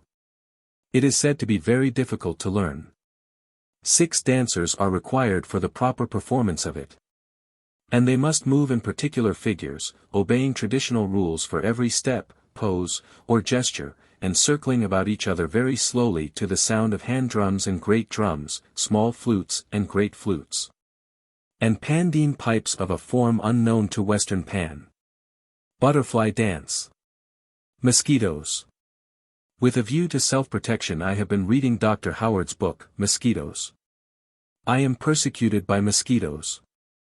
There are several species in my neighborhood. But only one of them is a serious torment, a tiny needly thing, all silver-speckled and silver-streaked. The puncture of it is sharp as an electric burn. And the mere hum of it has a lancinating quality of tone which foretells the quality of the pain about to come, much in the same way that a particular smell suggests a particular taste. I find that this mosquito much resembles the creature which Dr. Howard calls Stegomyia fasciata, or Culex fasciatus, and that its habits are the same as those of the Stegomyia. For example, it is diurnal rather than nocturnal and becomes most troublesome in the afternoon. And I have discovered that it comes from the Buddhist cemetery, a very old cemetery, in the rear of my garden. Dr. Howard's book declares that, in order to rid a neighborhood of mosquitoes, it is only necessary to pour a little petroleum, or kerosene oil, into the stagnant water where they breed. Once a week the oil should be used, at the rate of 1 ounce for every 15 square feet of water surface, and a proportionate quantity for any less surface, but please to consider the conditions in my neighborhood. I have said that my tormentors come from the Buddhist cemetery. Before nearly every tomb in that old cemetery there is a water receptacle, or cistern, called mezutame. In the majority of cases this mezutame is simply an oblong cavity chiseled in the broad pedestal supporting the monument. But before tombs of a costly kind, having no pedestal tank, a larger separate tank is placed, cut out of a single block of stone, and decorated with a family crest, or with symbolic carvings. In front of a tomb of the humblest class, having no mezutame, water is placed in cups or other vessels, for the dead must have water. Flowers also must be offered to them. And before every tomb you will find a pair of bamboo cups, or other flower vessels, and these, of course, contain water. There is a well in the cemetery to supply water for the graves. Whenever the tombs are visited by relatives and friends of the dead, fresh water is poured into the tanks and cups. But as an old cemetery of this kind contains thousands of mezutame, and tens of thousands of flower vessels, the water in all of these cannot be renewed every day. It becomes stagnant and populous. The deeper tanks seldom get dry. The rainfall at Tokyo being heavy enough to keep them partly filled during 9 months out of the 12. Well, it is in these tanks and flower vessels that mine enemies are born, they rise by millions from the water of the dead. And, according to Buddhist doctrine, some of them may be reincarnations of those very dead, condemned by the error of former lives to the condition of Jiki Ketsugaki, or blood-drinking pretas. Anyhow, the malevolence of the Culex fasciatus would justify the suspicion that some wicked human soul had been compressed into that wailing speck of a body. Now, to return to the subject of kerosene oil, you can exterminate the mosquitoes of any locality by covering with a film of kerosene all stagnant water surfaces therein. The larvae die on rising to breathe. And the adult females perish when they approach the water to launch their rafts of eggs. And I read, in Dr. Howard's book, that the actual cost of freeing from mosquitoes one American town of 50,000 inhabitants does not exceed $300. I wonder what would be said if the city government of Tokyo, which is aggressively scientific and progressive, were suddenly to command that all water surfaces in the Buddhist cemeteries should be covered, at regular intervals, with a film of kerosene oil. How could the religion which prohibits the taking of any life, even of invisible life, yield to such a mandate? Would filial piety even dream of consenting to obey such an order? And then to think of the cost, in labor and time, of putting kerosene oil, every 7 days, into the millions of mizutame, and the tens of millions of bamboo flower cups, in the Tokyo graveyards. Impossible. To free the city from mosquitoes it would be necessary to demolish the ancient graveyards, and that would signify the ruin of the Buddhist temples attached to them. And that would mean the disparition of so many charming gardens, with their lotus ponds and Sanskrit-lettered monuments and humpy bridges and holy groves and weirdly smiling Buddhas. So the extermination of the Culex fasciatus would involve the destruction of the poetry of the ancestral cult, surely too great a price to pay. Besides, I should like, when my time comes, to be laid away in some Buddhist graveyard of the ancient kind, so that my ghostly company should be ancient, caring nothing for the fashions and the changes and the disintegrations of Meiji. 1. That old cemetery behind my garden would be a suitable place. Everything there is beautiful with a beauty of exceeding and startling queerness. Each tree and stone has been shaped by some old ideal which no longer exists in any living brain. Even the shadows are not of this time and sun, but of a world forgotten, that never knew steam or electricity or magnetism or kerosene oil. Also in the boom of the big bell there is a quaintness of tone which wakens feelings, so strangely far away from all the 19th century part of me, that the faint blind stirrings of them make me afraid, deliciously afraid. Never do I hear that billowing peal, but I become aware of a striving and a fluttering in the abyssal part of my ghost, a sensation as of memories struggling to reach the light beyond the obscurations of a million deaths and births. I hope to remain within hearing of that bell. And, considering the possibility of being doomed to the state of a Jiki Ketsugaki, I want to have my chance of being reborn in some bamboo flower cup, or mizutame, whence I might issue softly, singing my thin and pungent song. To bite some people that I know. Ants. This morning sky, after the night's tempest, is a pure and dazzling blue. The air, the delicious air, is full of sweet resinous odors, shed from the countless pine boughs broken and strewn by the gale. In the neighboring bamboo grove I hear the flute call of the bird that praises the Sutra of the Lotus, and the land is very still by reason of the south wind. Now the summer, long delayed, is truly with us. Butterflies of queer Japanese colors are flickering about, are wheezing, wasps are humming, gnats are dancing in the sun, and the ants are busy repairing their damaged habitations. I bethink me of a Japanese poem. Yukue Naki. Ari no Somaya. Gogetsu Ame. Now the poor creature has nowhere to go. Alas for the dwellings of the ants in this rain of the 5th month. But those big black ants in my garden do not seem to need any sympathy. They have weathered the storm in some unimaginable way, while great trees were being uprooted, and houses blown to fragments, and roads washed out of existence. Yet, before the typhoon, they took no other visible precaution than to block up the gates of their subterranean town. And the spectacle of their triumphant toil today impels me to attempt an essay on ants. I should have liked to preface my disquisitions with something from the old Japanese literature, something emotional or metaphysical. But all that my Japanese friends were able to find for me on the subject, excepting some verses of little worth, was Chinese. This Chinese material consisted chiefly of strange stories, and one of them seems to me worth quoting, Folktales. In the province of Taishu, in China, there was a pious man who, every day, during many years, fervently worshipped a certain goddess.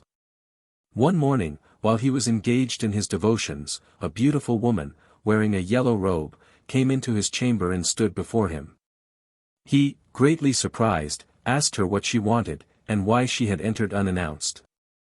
She answered, "I am not a woman, I am the goddess whom you have so long and so faithfully worshipped, and I have now come to prove to you that your devotion has not been in vain. Are you acquainted with the language of ants?" The worshipper replied, "I am only a low-born and ignorant person, not a scholar, and even of the language of superior men I know nothing."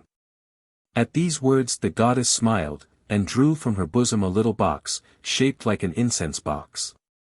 She opened the box, dipped a finger into it, and took therefrom some kind of ointment with which she anointed the ears of the man. "Now," she said to him, "try to find some ants, and when you find any, stoop down, and listen carefully to their talk. You will be able to understand it, and you will hear of something to your advantage. Only remember that you must not frighten or vex the ants." Then the goddess vanished away. The man immediately went out to look for some ants. He had scarcely crossed the threshold of his door when he perceived 2 ants upon a stone supporting one of the house pillars. He stooped over them, and listened. And he was astonished to find that he could hear them talking, and could understand what they said. "Let us try to find a warmer place," proposed one of the ants. "Why a warmer place?" asked the other. "What is the matter with this place?" "It is too damp and cold below," said the first ant.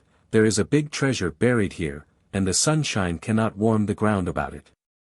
Then the 2 ants went away together, and the listener ran for a spade. By digging in the neighborhood of the pillar, he soon found a number of large jars full of gold coin. The discovery of this treasure made him a very rich man. Afterwards he often tried to listen to the conversation of ants. But he was never again able to hear them speak. The ointment of the goddess had opened his ears to their mysterious language for only a single day. Now I, like that Chinese devotee, must confess myself a very ignorant person, and naturally unable to hear the conversation of ants. But the fairy of science sometimes touches my ears and eyes with her wand. And then, for a little time, I am able to hear things inaudible, and to perceive things imperceptible. 2. For the same reason that it is considered wicked, in sundry circles, to speak of a non-Christian people having produced a civilization ethically superior to our own, certain persons will not be pleased by what I am going to say about ants. But there are men, incomparably wiser than I can ever hope to be, who think about insects and civilizations independently of the blessings of Christianity. And I find encouragement in the new Cambridge Natural History, which contains the following remarks by Professor David Sharp, concerning ants. Observation has revealed the most remarkable phenomena in the lives of these insects. Indeed, we can scarcely avoid the conclusion that they have acquired, in many respects, the art of living together in societies more perfectly than our own species has. And that they have anticipated us in the acquisition of some of the industries and arts that greatly facilitate social life. I suppose that a few well-informed persons will dispute this plain statement by a trained specialist. The contemporary man of science is not apt to become sentimental about ants or bees, but he will not hesitate to acknowledge that, in regard to social evolution, these insects appear to have advanced beyond man. Mr. Herbert Spencer, whom nobody will charge with romantic tendencies, goes considerably further than Professor Sharp. Showing us that ants are, in a very real sense, ethically as well as economically in advance of humanity, their lives being entirely devoted to altruistic ends. Indeed, Professor Sharp somewhat needlessly qualifies his praise of the ant with this cautious observation. The competence of the ant is not like that of man. It is devoted to the welfare of the species rather than to that of the individual, which is, as it were, sacrificed or specialized for the benefit of the community. The obvious implication, that any social state, in which the improvement of the individual is sacrificed to the common welfare, leaves much to be desired, is probably correct, from the actual human standpoint. For man is yet imperfectly evolved. And human society has much to gain from his further individualization. But in regard to social insects, the implied criticism is open to question. The improvement of the individual, says Herbert Spencer, consists in the better fitting of him for social cooperation, and this, being conducive to social prosperity, is conducive to the maintenance of the race. In other words, the value of the individual can be only in relation to the society. And this granted, whether the sacrifice of the individual for the sake of that society be good or evil must depend upon what the society might gain or lose through a further individualization of its members. But as we shall presently see, the conditions of ant society that most deserve our attention are the ethical conditions, and these are beyond human criticism, since they realize that ideal of moral evolution described by Mr. Spencer as a state in which egoism and altruism are so conciliated that the one merges into the other. That is to say, a state in which the only possible pleasure is the pleasure of unselfish action. Or, again to quote Mr. Spencer, the activities of the insect society are activities which postpone individual well-being so completely to the well-being of the community that individual life appears to be attended to only just so far as is necessary to make possible due attention to social life. The individual taking only just such food and just such rest as are needful to maintain its vigor. 3. I hope my reader is aware that ants practice horticulture and agriculture, that they are skillful in the cultivation of mushrooms. That they have domesticated, according to present knowledge, 584 different kinds of animals, that they make tunnels through solid rock. That they know how to provide against atmospheric changes which might endanger the health of their children, and that, for insects, their longevity is exceptional, members of the more highly evolved species living for a considerable number of years. But it is not especially of these matters that I wish to speak. What I want to talk about is the awful propriety, the terrible morality, of the ant. Our most appalling ideals of conduct fall short of the ethics of the ant, as progress is reckoned in time, by nothing less than millions of years. When I say, the ant, I mean the highest type of ant, not, of course, the entire ant family.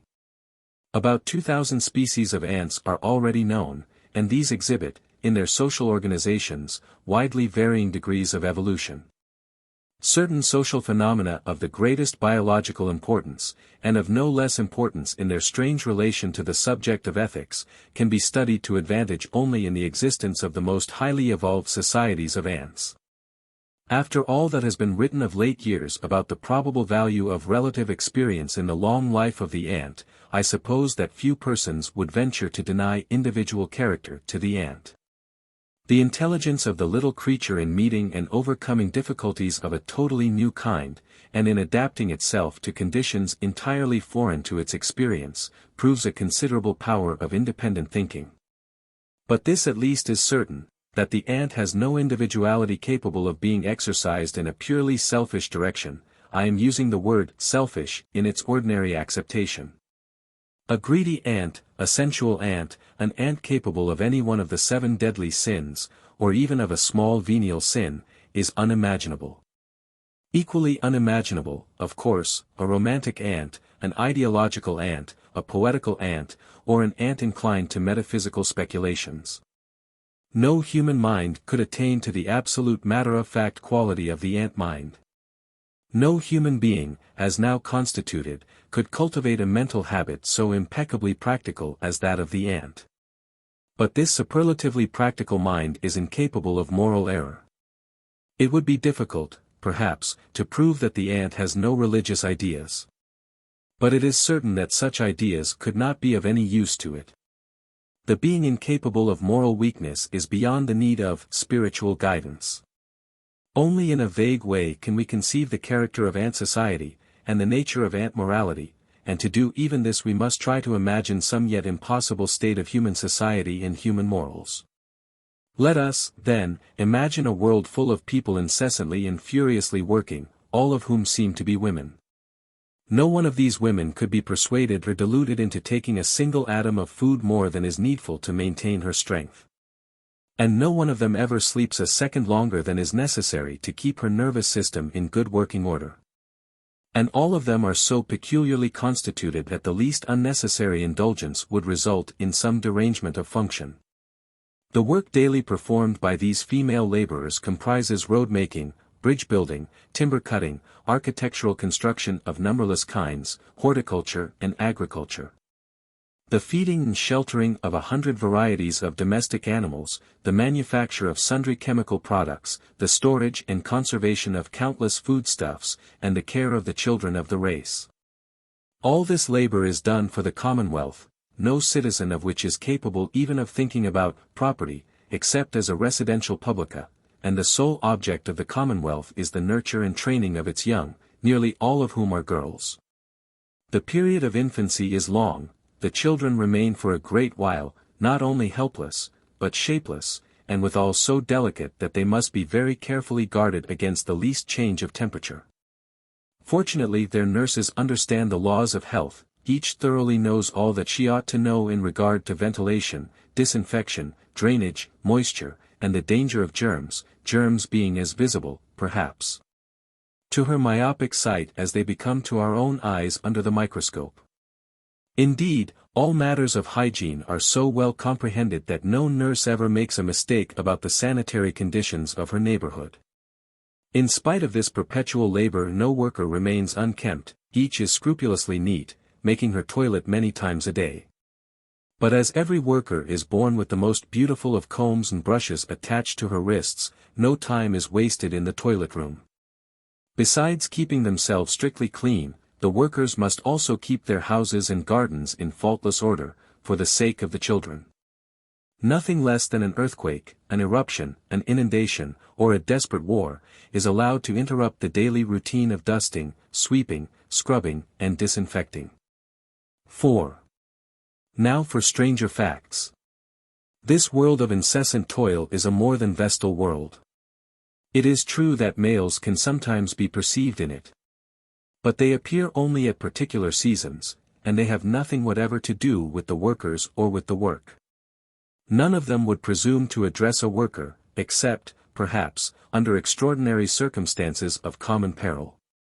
And no worker would think of talking to a male, for males, in this queer world, are inferior beings, equally incapable of fighting or working, and tolerated only as necessary evils. One special class of females, the mothers elect of the race, do condescend to consort with males, during a very brief period, at particular seasons. But the mothers elect do not work, and they must accept husbands. A worker could not even dream of keeping company with a male, not merely because such association would signify the most frivolous waste of time, nor yet because the worker necessarily regards all males with unspeakable contempt, but because the worker is incapable of wedlock. Some workers, indeed, are capable of parthenogenesis, and give birth to children who never had fathers. As a general rule, however, the worker is truly feminine by her moral instincts only. She has all the tenderness, the patience, and the foresight that we call maternal. But her sex has disappeared, like the sex of the dragon maiden in the Buddhist legend. For defense against creatures of prey, or enemies of the state, the workers are provided with weapons. And they are furthermore protected by a large military force.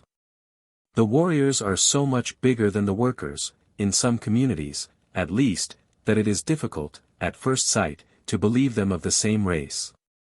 Soldiers 100 times larger than the workers whom they guard are not uncommon. But all these soldiers are Amazons, or, more correctly speaking, semi-females. They can work sturdily. But being built for fighting and for heavy pulling chiefly, their usefulness is restricted to those directions in which force, rather than skill, is required. Why females, rather than males, should have been evolutionally specialized into soldiery and laborers may not be nearly so simple a question as it appears. I am very sure of not being able to answer it.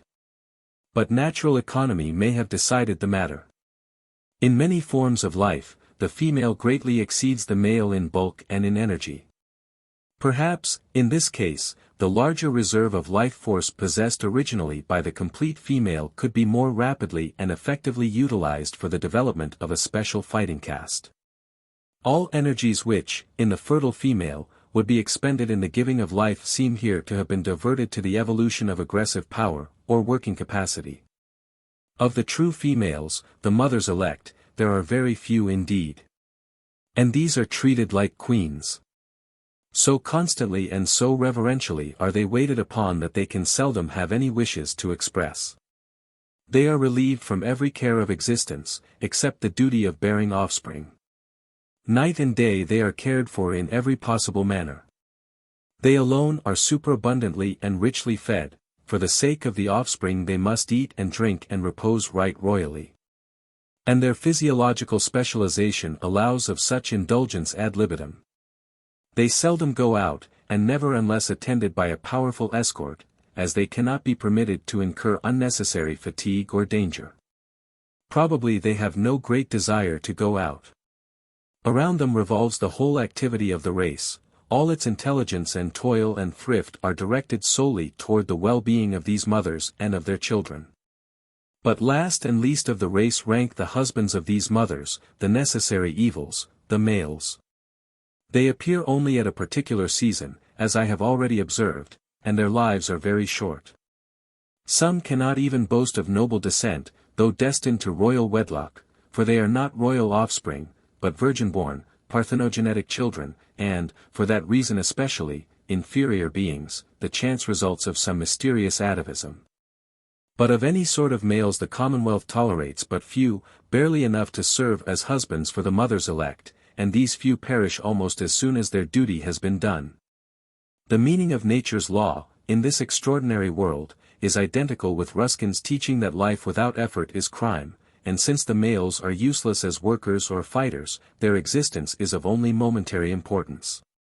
They are not, indeed, sacrificed, like the Aztec victim chosen for the festival of Tezcatlipoca, and allowed a honeymoon of 20 days before his heart was torn out.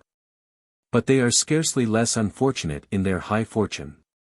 Imagine youths brought up in the knowledge that they are destined to become royal bridegrooms for a single night, that after their bridal they will have no moral right to live, that marriage, for each and all of them, will signify certain death. And that they cannot even hope to be lamented by their young widows, who will survive them for a time of many generations. V. But all the foregoing is no more than a proem to the real romance of the insect world. By far the most startling discovery in relation to this astonishing civilization is that of the suppression of sex. In certain advanced forms of ant life sex totally disappears in the majority of individuals. In nearly all the higher ant societies sex life appears to exist only to the extent absolutely needed for the continuance of the species. But the biological fact in itself is much less startling than the ethical suggestion which it offers, for this practical suppression, or regulation, of sex faculty appears to be voluntary. Voluntary, at least, so far as the species is concerned.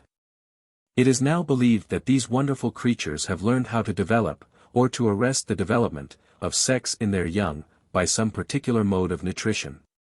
They have succeeded in placing under perfect control what is commonly supposed to be the most powerful and unmanageable of instincts. And this rigid restraint of sex life to within the limits necessary to provide against extinction is but one, though the most amazing, of many vital economies effected by the race. Every capacity for egoistic pleasure, in the common meaning of the word egoistic, has been equally repressed through physiological modification. No indulgence of any natural appetite is possible except to that degree in which such indulgence can directly or indirectly benefit the species. Even the indispensable requirements of food and sleep being satisfied only to the exact extent necessary for the maintenance of healthy activity. The individual can exist, act, think, only for the communal good. And the commune triumphantly refuses, in so far as cosmic law permits, to let itself be ruled either by love or hunger. Most of us have been brought up in the belief that without some kind of religious creed, some hope of future reward or fear of future punishment, no civilization could exist. We have been taught to think that in the absence of laws based upon moral ideas, and in the absence of an effective police to enforce such laws, nearly everybody would seek only his or her personal advantage, to the disadvantage of everybody else. The strong would then destroy the weak, pity and sympathy would disappear, and the whole social fabric would fall to pieces. These teachings confess the existing imperfection of human nature, and they contain obvious truth. But those who first proclaimed that truth, thousands and thousands of years ago, never imagined a form of social existence in which selfishness would be naturally impossible. It remained for irreligious nature to furnish us with proof positive that there can exist a society in which the pleasure of active beneficence makes needless the idea of duty. A society in which instinctive morality can dispense with ethical codes of every sort, a society of which every member is born so absolutely unselfish, and so energetically good, that moral training could signify, even for its youngest, neither more nor less than waste of precious time. To the evolutionist such facts necessarily suggest that the value of our moral idealism is but temporary.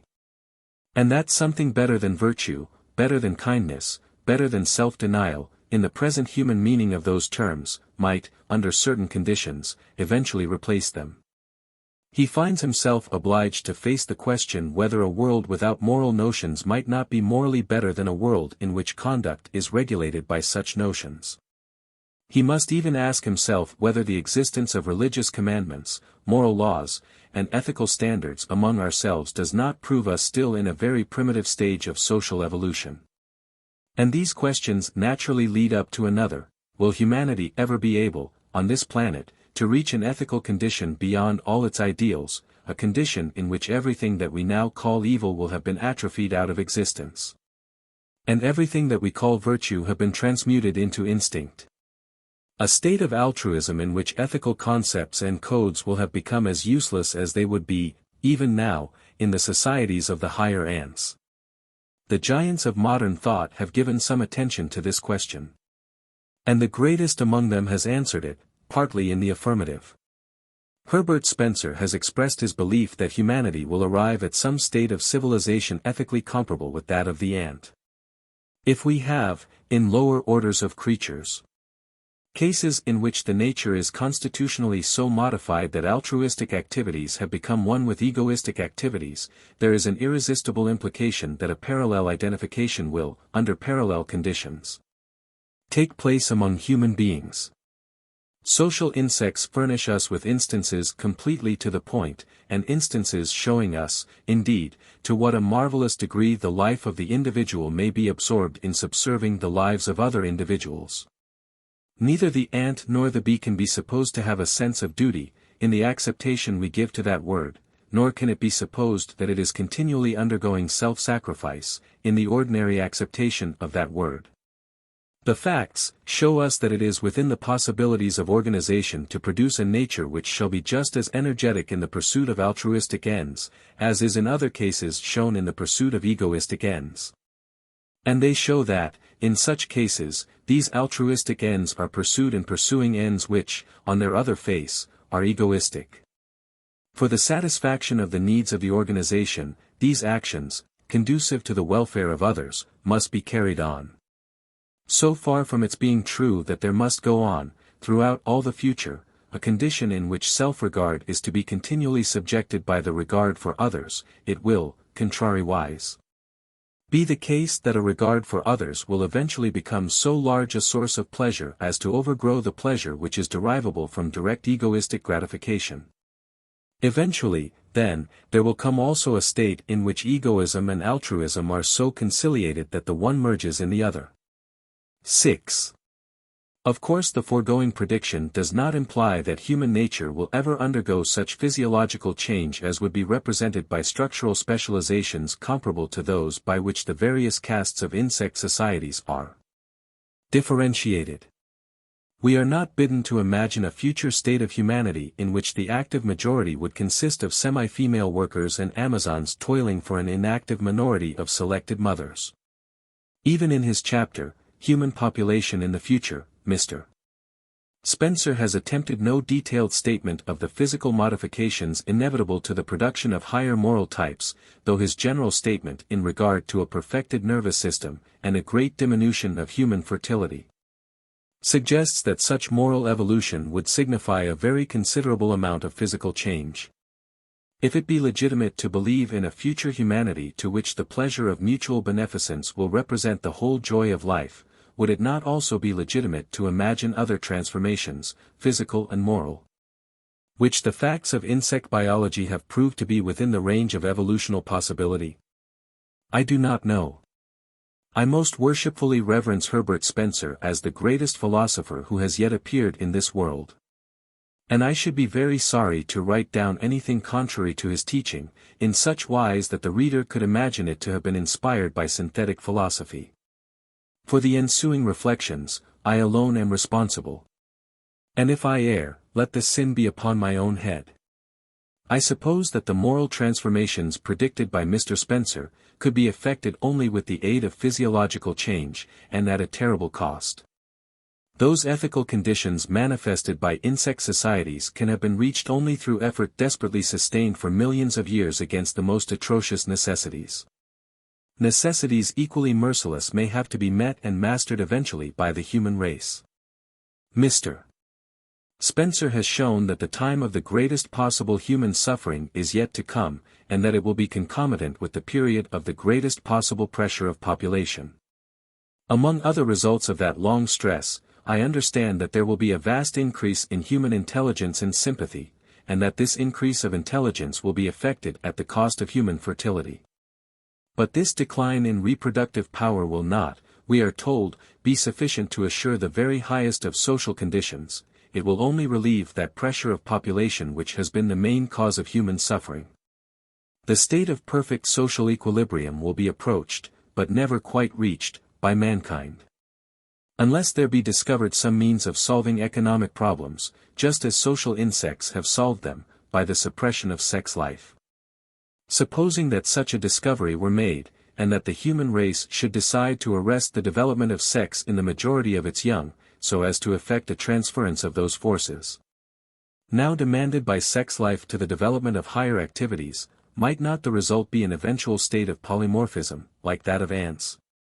And, in such event, might not the coming race be indeed represented in its higher types, through feminine rather than masculine evolution, by a majority of beings of neither sex?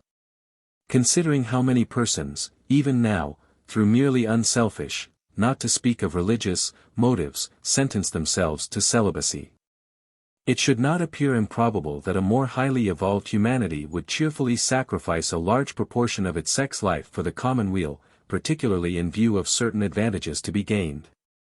Not the least of such advantages, always supposing that mankind were able to control sex life after the natural manner of the ants, would be a prodigious increase of longevity. The higher types of a humanity superior to sex might be able to realize the dream of life for 1,000 years. Already we find lives too short for the work we have to do. And with the constantly accelerating progress of discovery, and the never-ceasing expansion of knowledge, we shall certainly find more and more reason to regret, as time goes on, the brevity of existence. That science will ever discover the elixir of the alchemist's hope is extremely unlikely. The cosmic powers will not allow us to cheat them. For every advantage which they yield us the full price must be paid. Nothing for nothing is the everlasting law. Perhaps the price of long life will prove to be the price that the ants have paid for it. Perhaps, upon some elder planet, that price has already been paid, and the power to produce offspring restricted to a caste morphologically differentiated, in unimaginable ways, from the rest of the species. 7. But while the facts of insect biology suggest so much in regard to the future course of human evolution, do they not also suggest something of largest significance concerning the relation of ethics to cosmic law? Apparently, the highest evolution will not be permitted to creatures capable of what human moral experience has in all areas condemned. Apparently, the highest possible strength is the strength of unselfishness. And power supreme never will be accorded to cruelty or to lust. There may be no gods, but the forces that shape and dissolve all forms of being would seem to be much more exacting than gods. To prove a dramatic tendency, in the ways of the stars is not possible, but the cosmic process seems nevertheless to affirm the worth of every human system of ethics fundamentally opposed to human egoism. Notes. The story of Miminashi Hoichi. See Mikado, for a description of these curious crabs. Or, Shimanasiki. The town is also known by the name of Bakan. The biwa, a kind of four-stringed lute, is chiefly used in musical recitative. Formerly the professional minstrels who recited the Hikomonogatari, and other tragical histories, were called biwahoshi, or lute priests. The origin of this appellation is not clear. But it is possible that it may have been suggested by the fact that lute priests, as well as blind shampooers, had their heads shaven, like Buddhist priests. The biwa is played with a kind of plectrum, called bachi, usually made of horn. 1. A response to show that one has heard and is listening attentively. A respectful term, signifying the opening of a gate. It was used by samurai when calling to the guards on duty at a lord's gate for admission. Or the phrase might be rendered, for the pity of that part is the deepest. The Japanese word for pity in the original text is aware. Traveling incognito is at least the meaning of the original phrase, making a disguised august journey, shinobi no goryoko. The smaller Prajnaparamithahridya Sutra is thus called in Japanese. Both the smaller and larger sutras called Prajnaparamita, Transcendent Wisdom, have been translated by the late Professor Max Muller, and can be found in volume 49. Of the Sacred Books of the East, Buddhist Mahayana Sutras. Apropos of the magical use of the text, as described in this story, it is worth remarking that the subject of the sutra is the doctrine of the emptiness of forms, that is to say, of the unreal character of all phenomena or noumena. Form is emptiness, and emptiness is form. Emptiness is not different from form is not different from emptiness. What is form, that is emptiness. What is emptiness, that is form. Perception, name, concept, and knowledge, are also emptiness. There is no eye, ear, nose, tongue, body, and mind. But when the envelopment of consciousness has been annihilated, then he, the seeker, becomes free from all fear, and beyond the reach of change, enjoying final nirvana. Ashidori. From ancient time, in the Far East, these birds have been regarded as emblems of conjugal affection. There is a pathetic double meaning in the third verse. For the syllables composing the proper name Akanuma, red marsh, may also be read as Akanuma, signifying the time of our inseparable, or delightful, relation. So the poem can also be thus rendered: when the day began to fail, I had invited him to accompany me. Now, after the time of that happy relation, what misery for the one who must slumber alone in the shadow of the rushes. The makomo is a sort of large rush, used for making baskets. The story of Otai. 1. Sama is a polite suffix attached to personal names. 2. A Buddhist term commonly used to signify a kind of heaven. The Buddhist term zokumyo, profane name, signifies the personal name, born during life, in contradistinction to the kaimyo, sila name, or homyo, law name, given after death, religious posthumous appellations inscribed upon the tomb.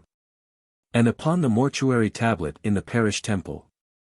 For some account of these, see my paper entitled, The Literature of the Dead, in Exotics and Retrospectives. Buddhist Household Shrine. 3. Direct translation of a Japanese form of address used toward young, unmarried women. Diplomacy. 1. The spacious house and grounds of a wealthy person is thus called. 2. A Buddhist service for the dead. Of a mirror and a bell. 1. Part of present-day Shizuoka Prefecture. 2. The 2-hour period between 1 a.m. and 3 a.m. 3. A monetary unit. Jikininki. 1. The southern part of present-day Gifu Prefecture. Literally, a man-eating goblin. The Japanese narrator gives also the Sanskrit term, Rakshasa. But this word is quite as vague as Jikininki, since there are many kinds of Rakshasas. Apparently the word jikininki signifies here one of the Baramanra Setsugaki, forming the 26th class of pretas enumerated in the old Buddhist books. A Sagaki service is a special Buddhist service performed on behalf of beings supposed to have entered into the condition of gaki, pretas, or hungry spirits. For a brief account of such a service, see my Japanese miscellany. Literally, 5-circle, or 5-zone, stone. A funeral monument consisting of 5 parts superimposed, each of a different form, symbolizing the 5 mystic elements, ether, air, fire, water, earth. Mujina. 1. A kind of badger. Certain animals were thought to be able to transform themselves and cause mischief for humans. Ojachu, honorable damsel, a polite form of address used in speaking to a young lady whom one does not know. 2. An apparition with a smooth, totally featureless face, called a naparebo, is a stock part of the Japanese pantheon of ghosts and demons.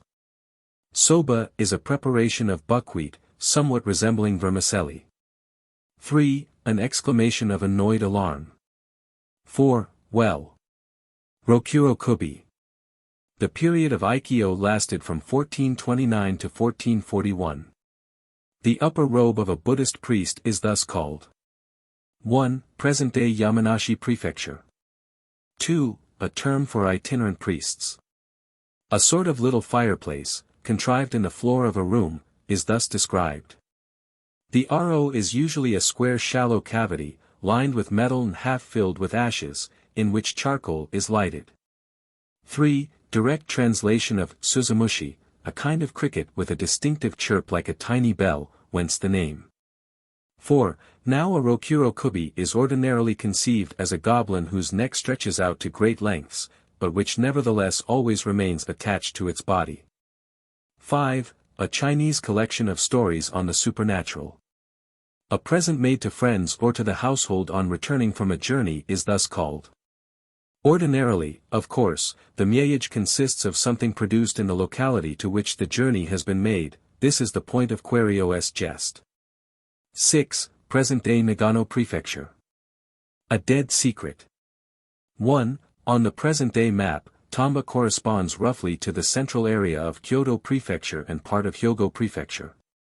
The hour of the rat, Nanokoku, according to the old Japanese method of reckoning time, was the first hour. It corresponded to the time between our midnight and 2 o'clock in the morning. For the ancient Japanese hours were each equal to 2 modern hours.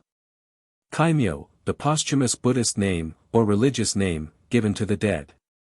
Strictly speaking, the meaning of the word is sila name. See my paper entitled, The Literature of the Dead, in Exotics and Retrospectives. Ukiyo-nna.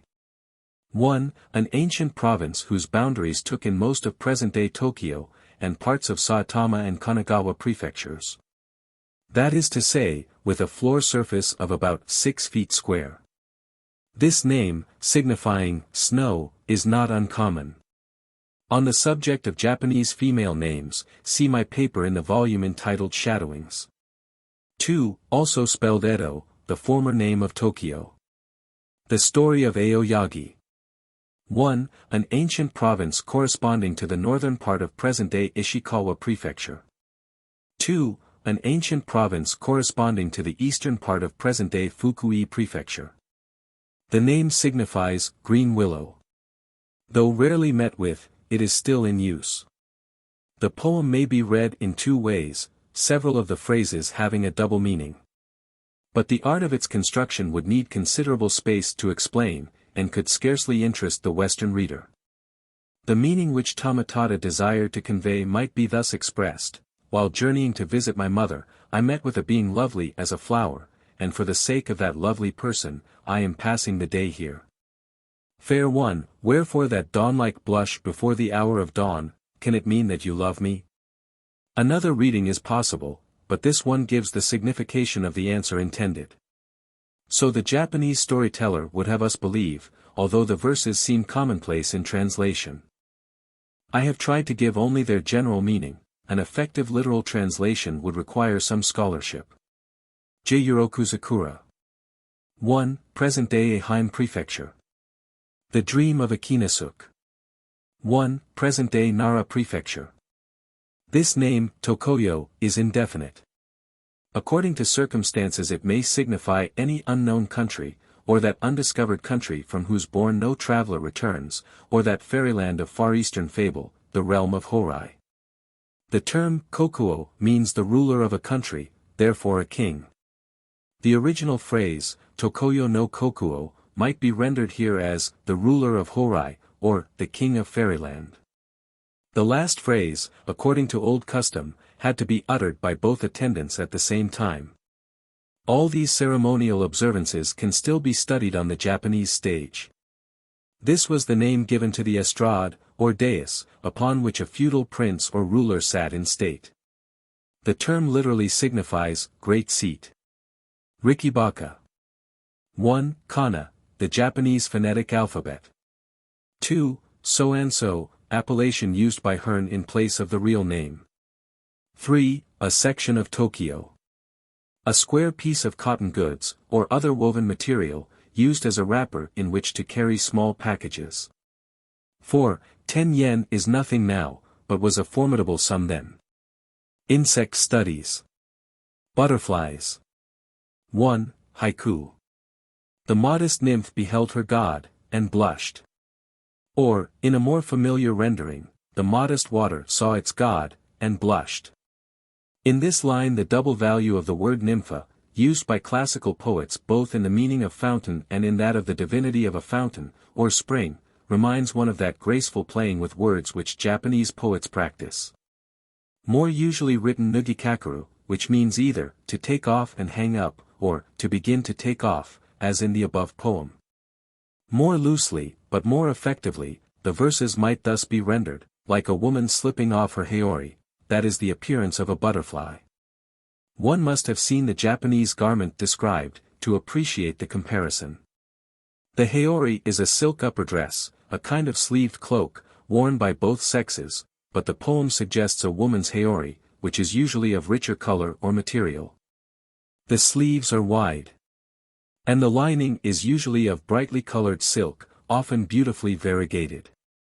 In taking off the haori, the brilliant lining is displayed, and at such an instant the fluttering splendor might well be likened to the appearance of a butterfly in motion.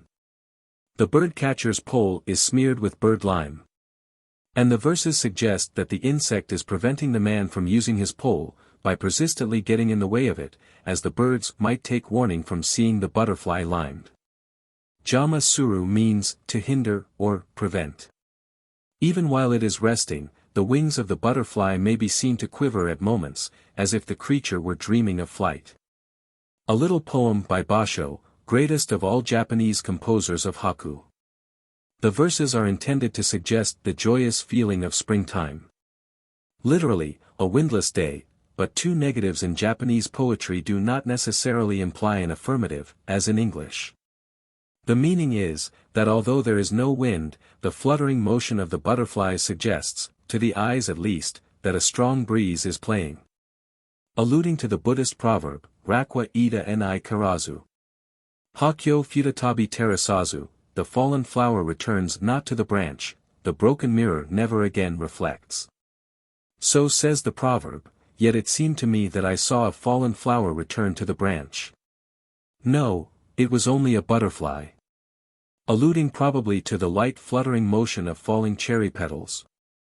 That is to say, the grace of their motion makes one think of the grace of young girls, daintily costumed, in robes with long fluttering sleeves.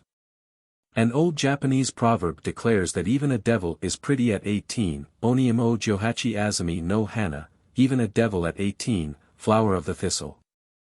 Or perhaps the verses might be more effectively rendered thus, happy together, do you say? Yes, if we should be reborn as field butterflies in some future life, then we might accord. This poem was composed by the celebrated poet Issa, on the occasion of divorcing his wife. Or, Ter no Tama. Literally, butterfly pursuing heart I wish to have always, i.e., I would that I might always be able to find pleasure in simple things, like a happy child. An old popular error, probably imported from China. A name suggested by the resemblance of the larva's artificial covering to the mino, or straw raincoat, worn by Japanese peasants. I am not sure whether the dictionary rendering, basketworm, is quite correct. But the larva commonly called minomushi does really construct for itself something much like the covering of the basketworm. 2. A very large, white radish. Daikon literally means, big root. Pyrus spectabilis. An evil spirit. 3. A common female name. Mosquitoes. 1. Meiji, the period in which Hearn wrote this book. It lasted from 1868 to 1912, and was a time when Japan plunged headfirst into Western-style modernization. By the fashions and the changes and the disintegrations of Meiji, Hearn is lamenting that this process of modernization was destroying some of the good things in traditional Japanese culture. Ants. 1. Cicadas. An interesting fact in this connection is that the Japanese word for ant, ari, is represented by an ideograph formed of the character for insect, combined with the character signifying moral rectitude, propriety, giri. So the Chinese character actually means the propriety insect.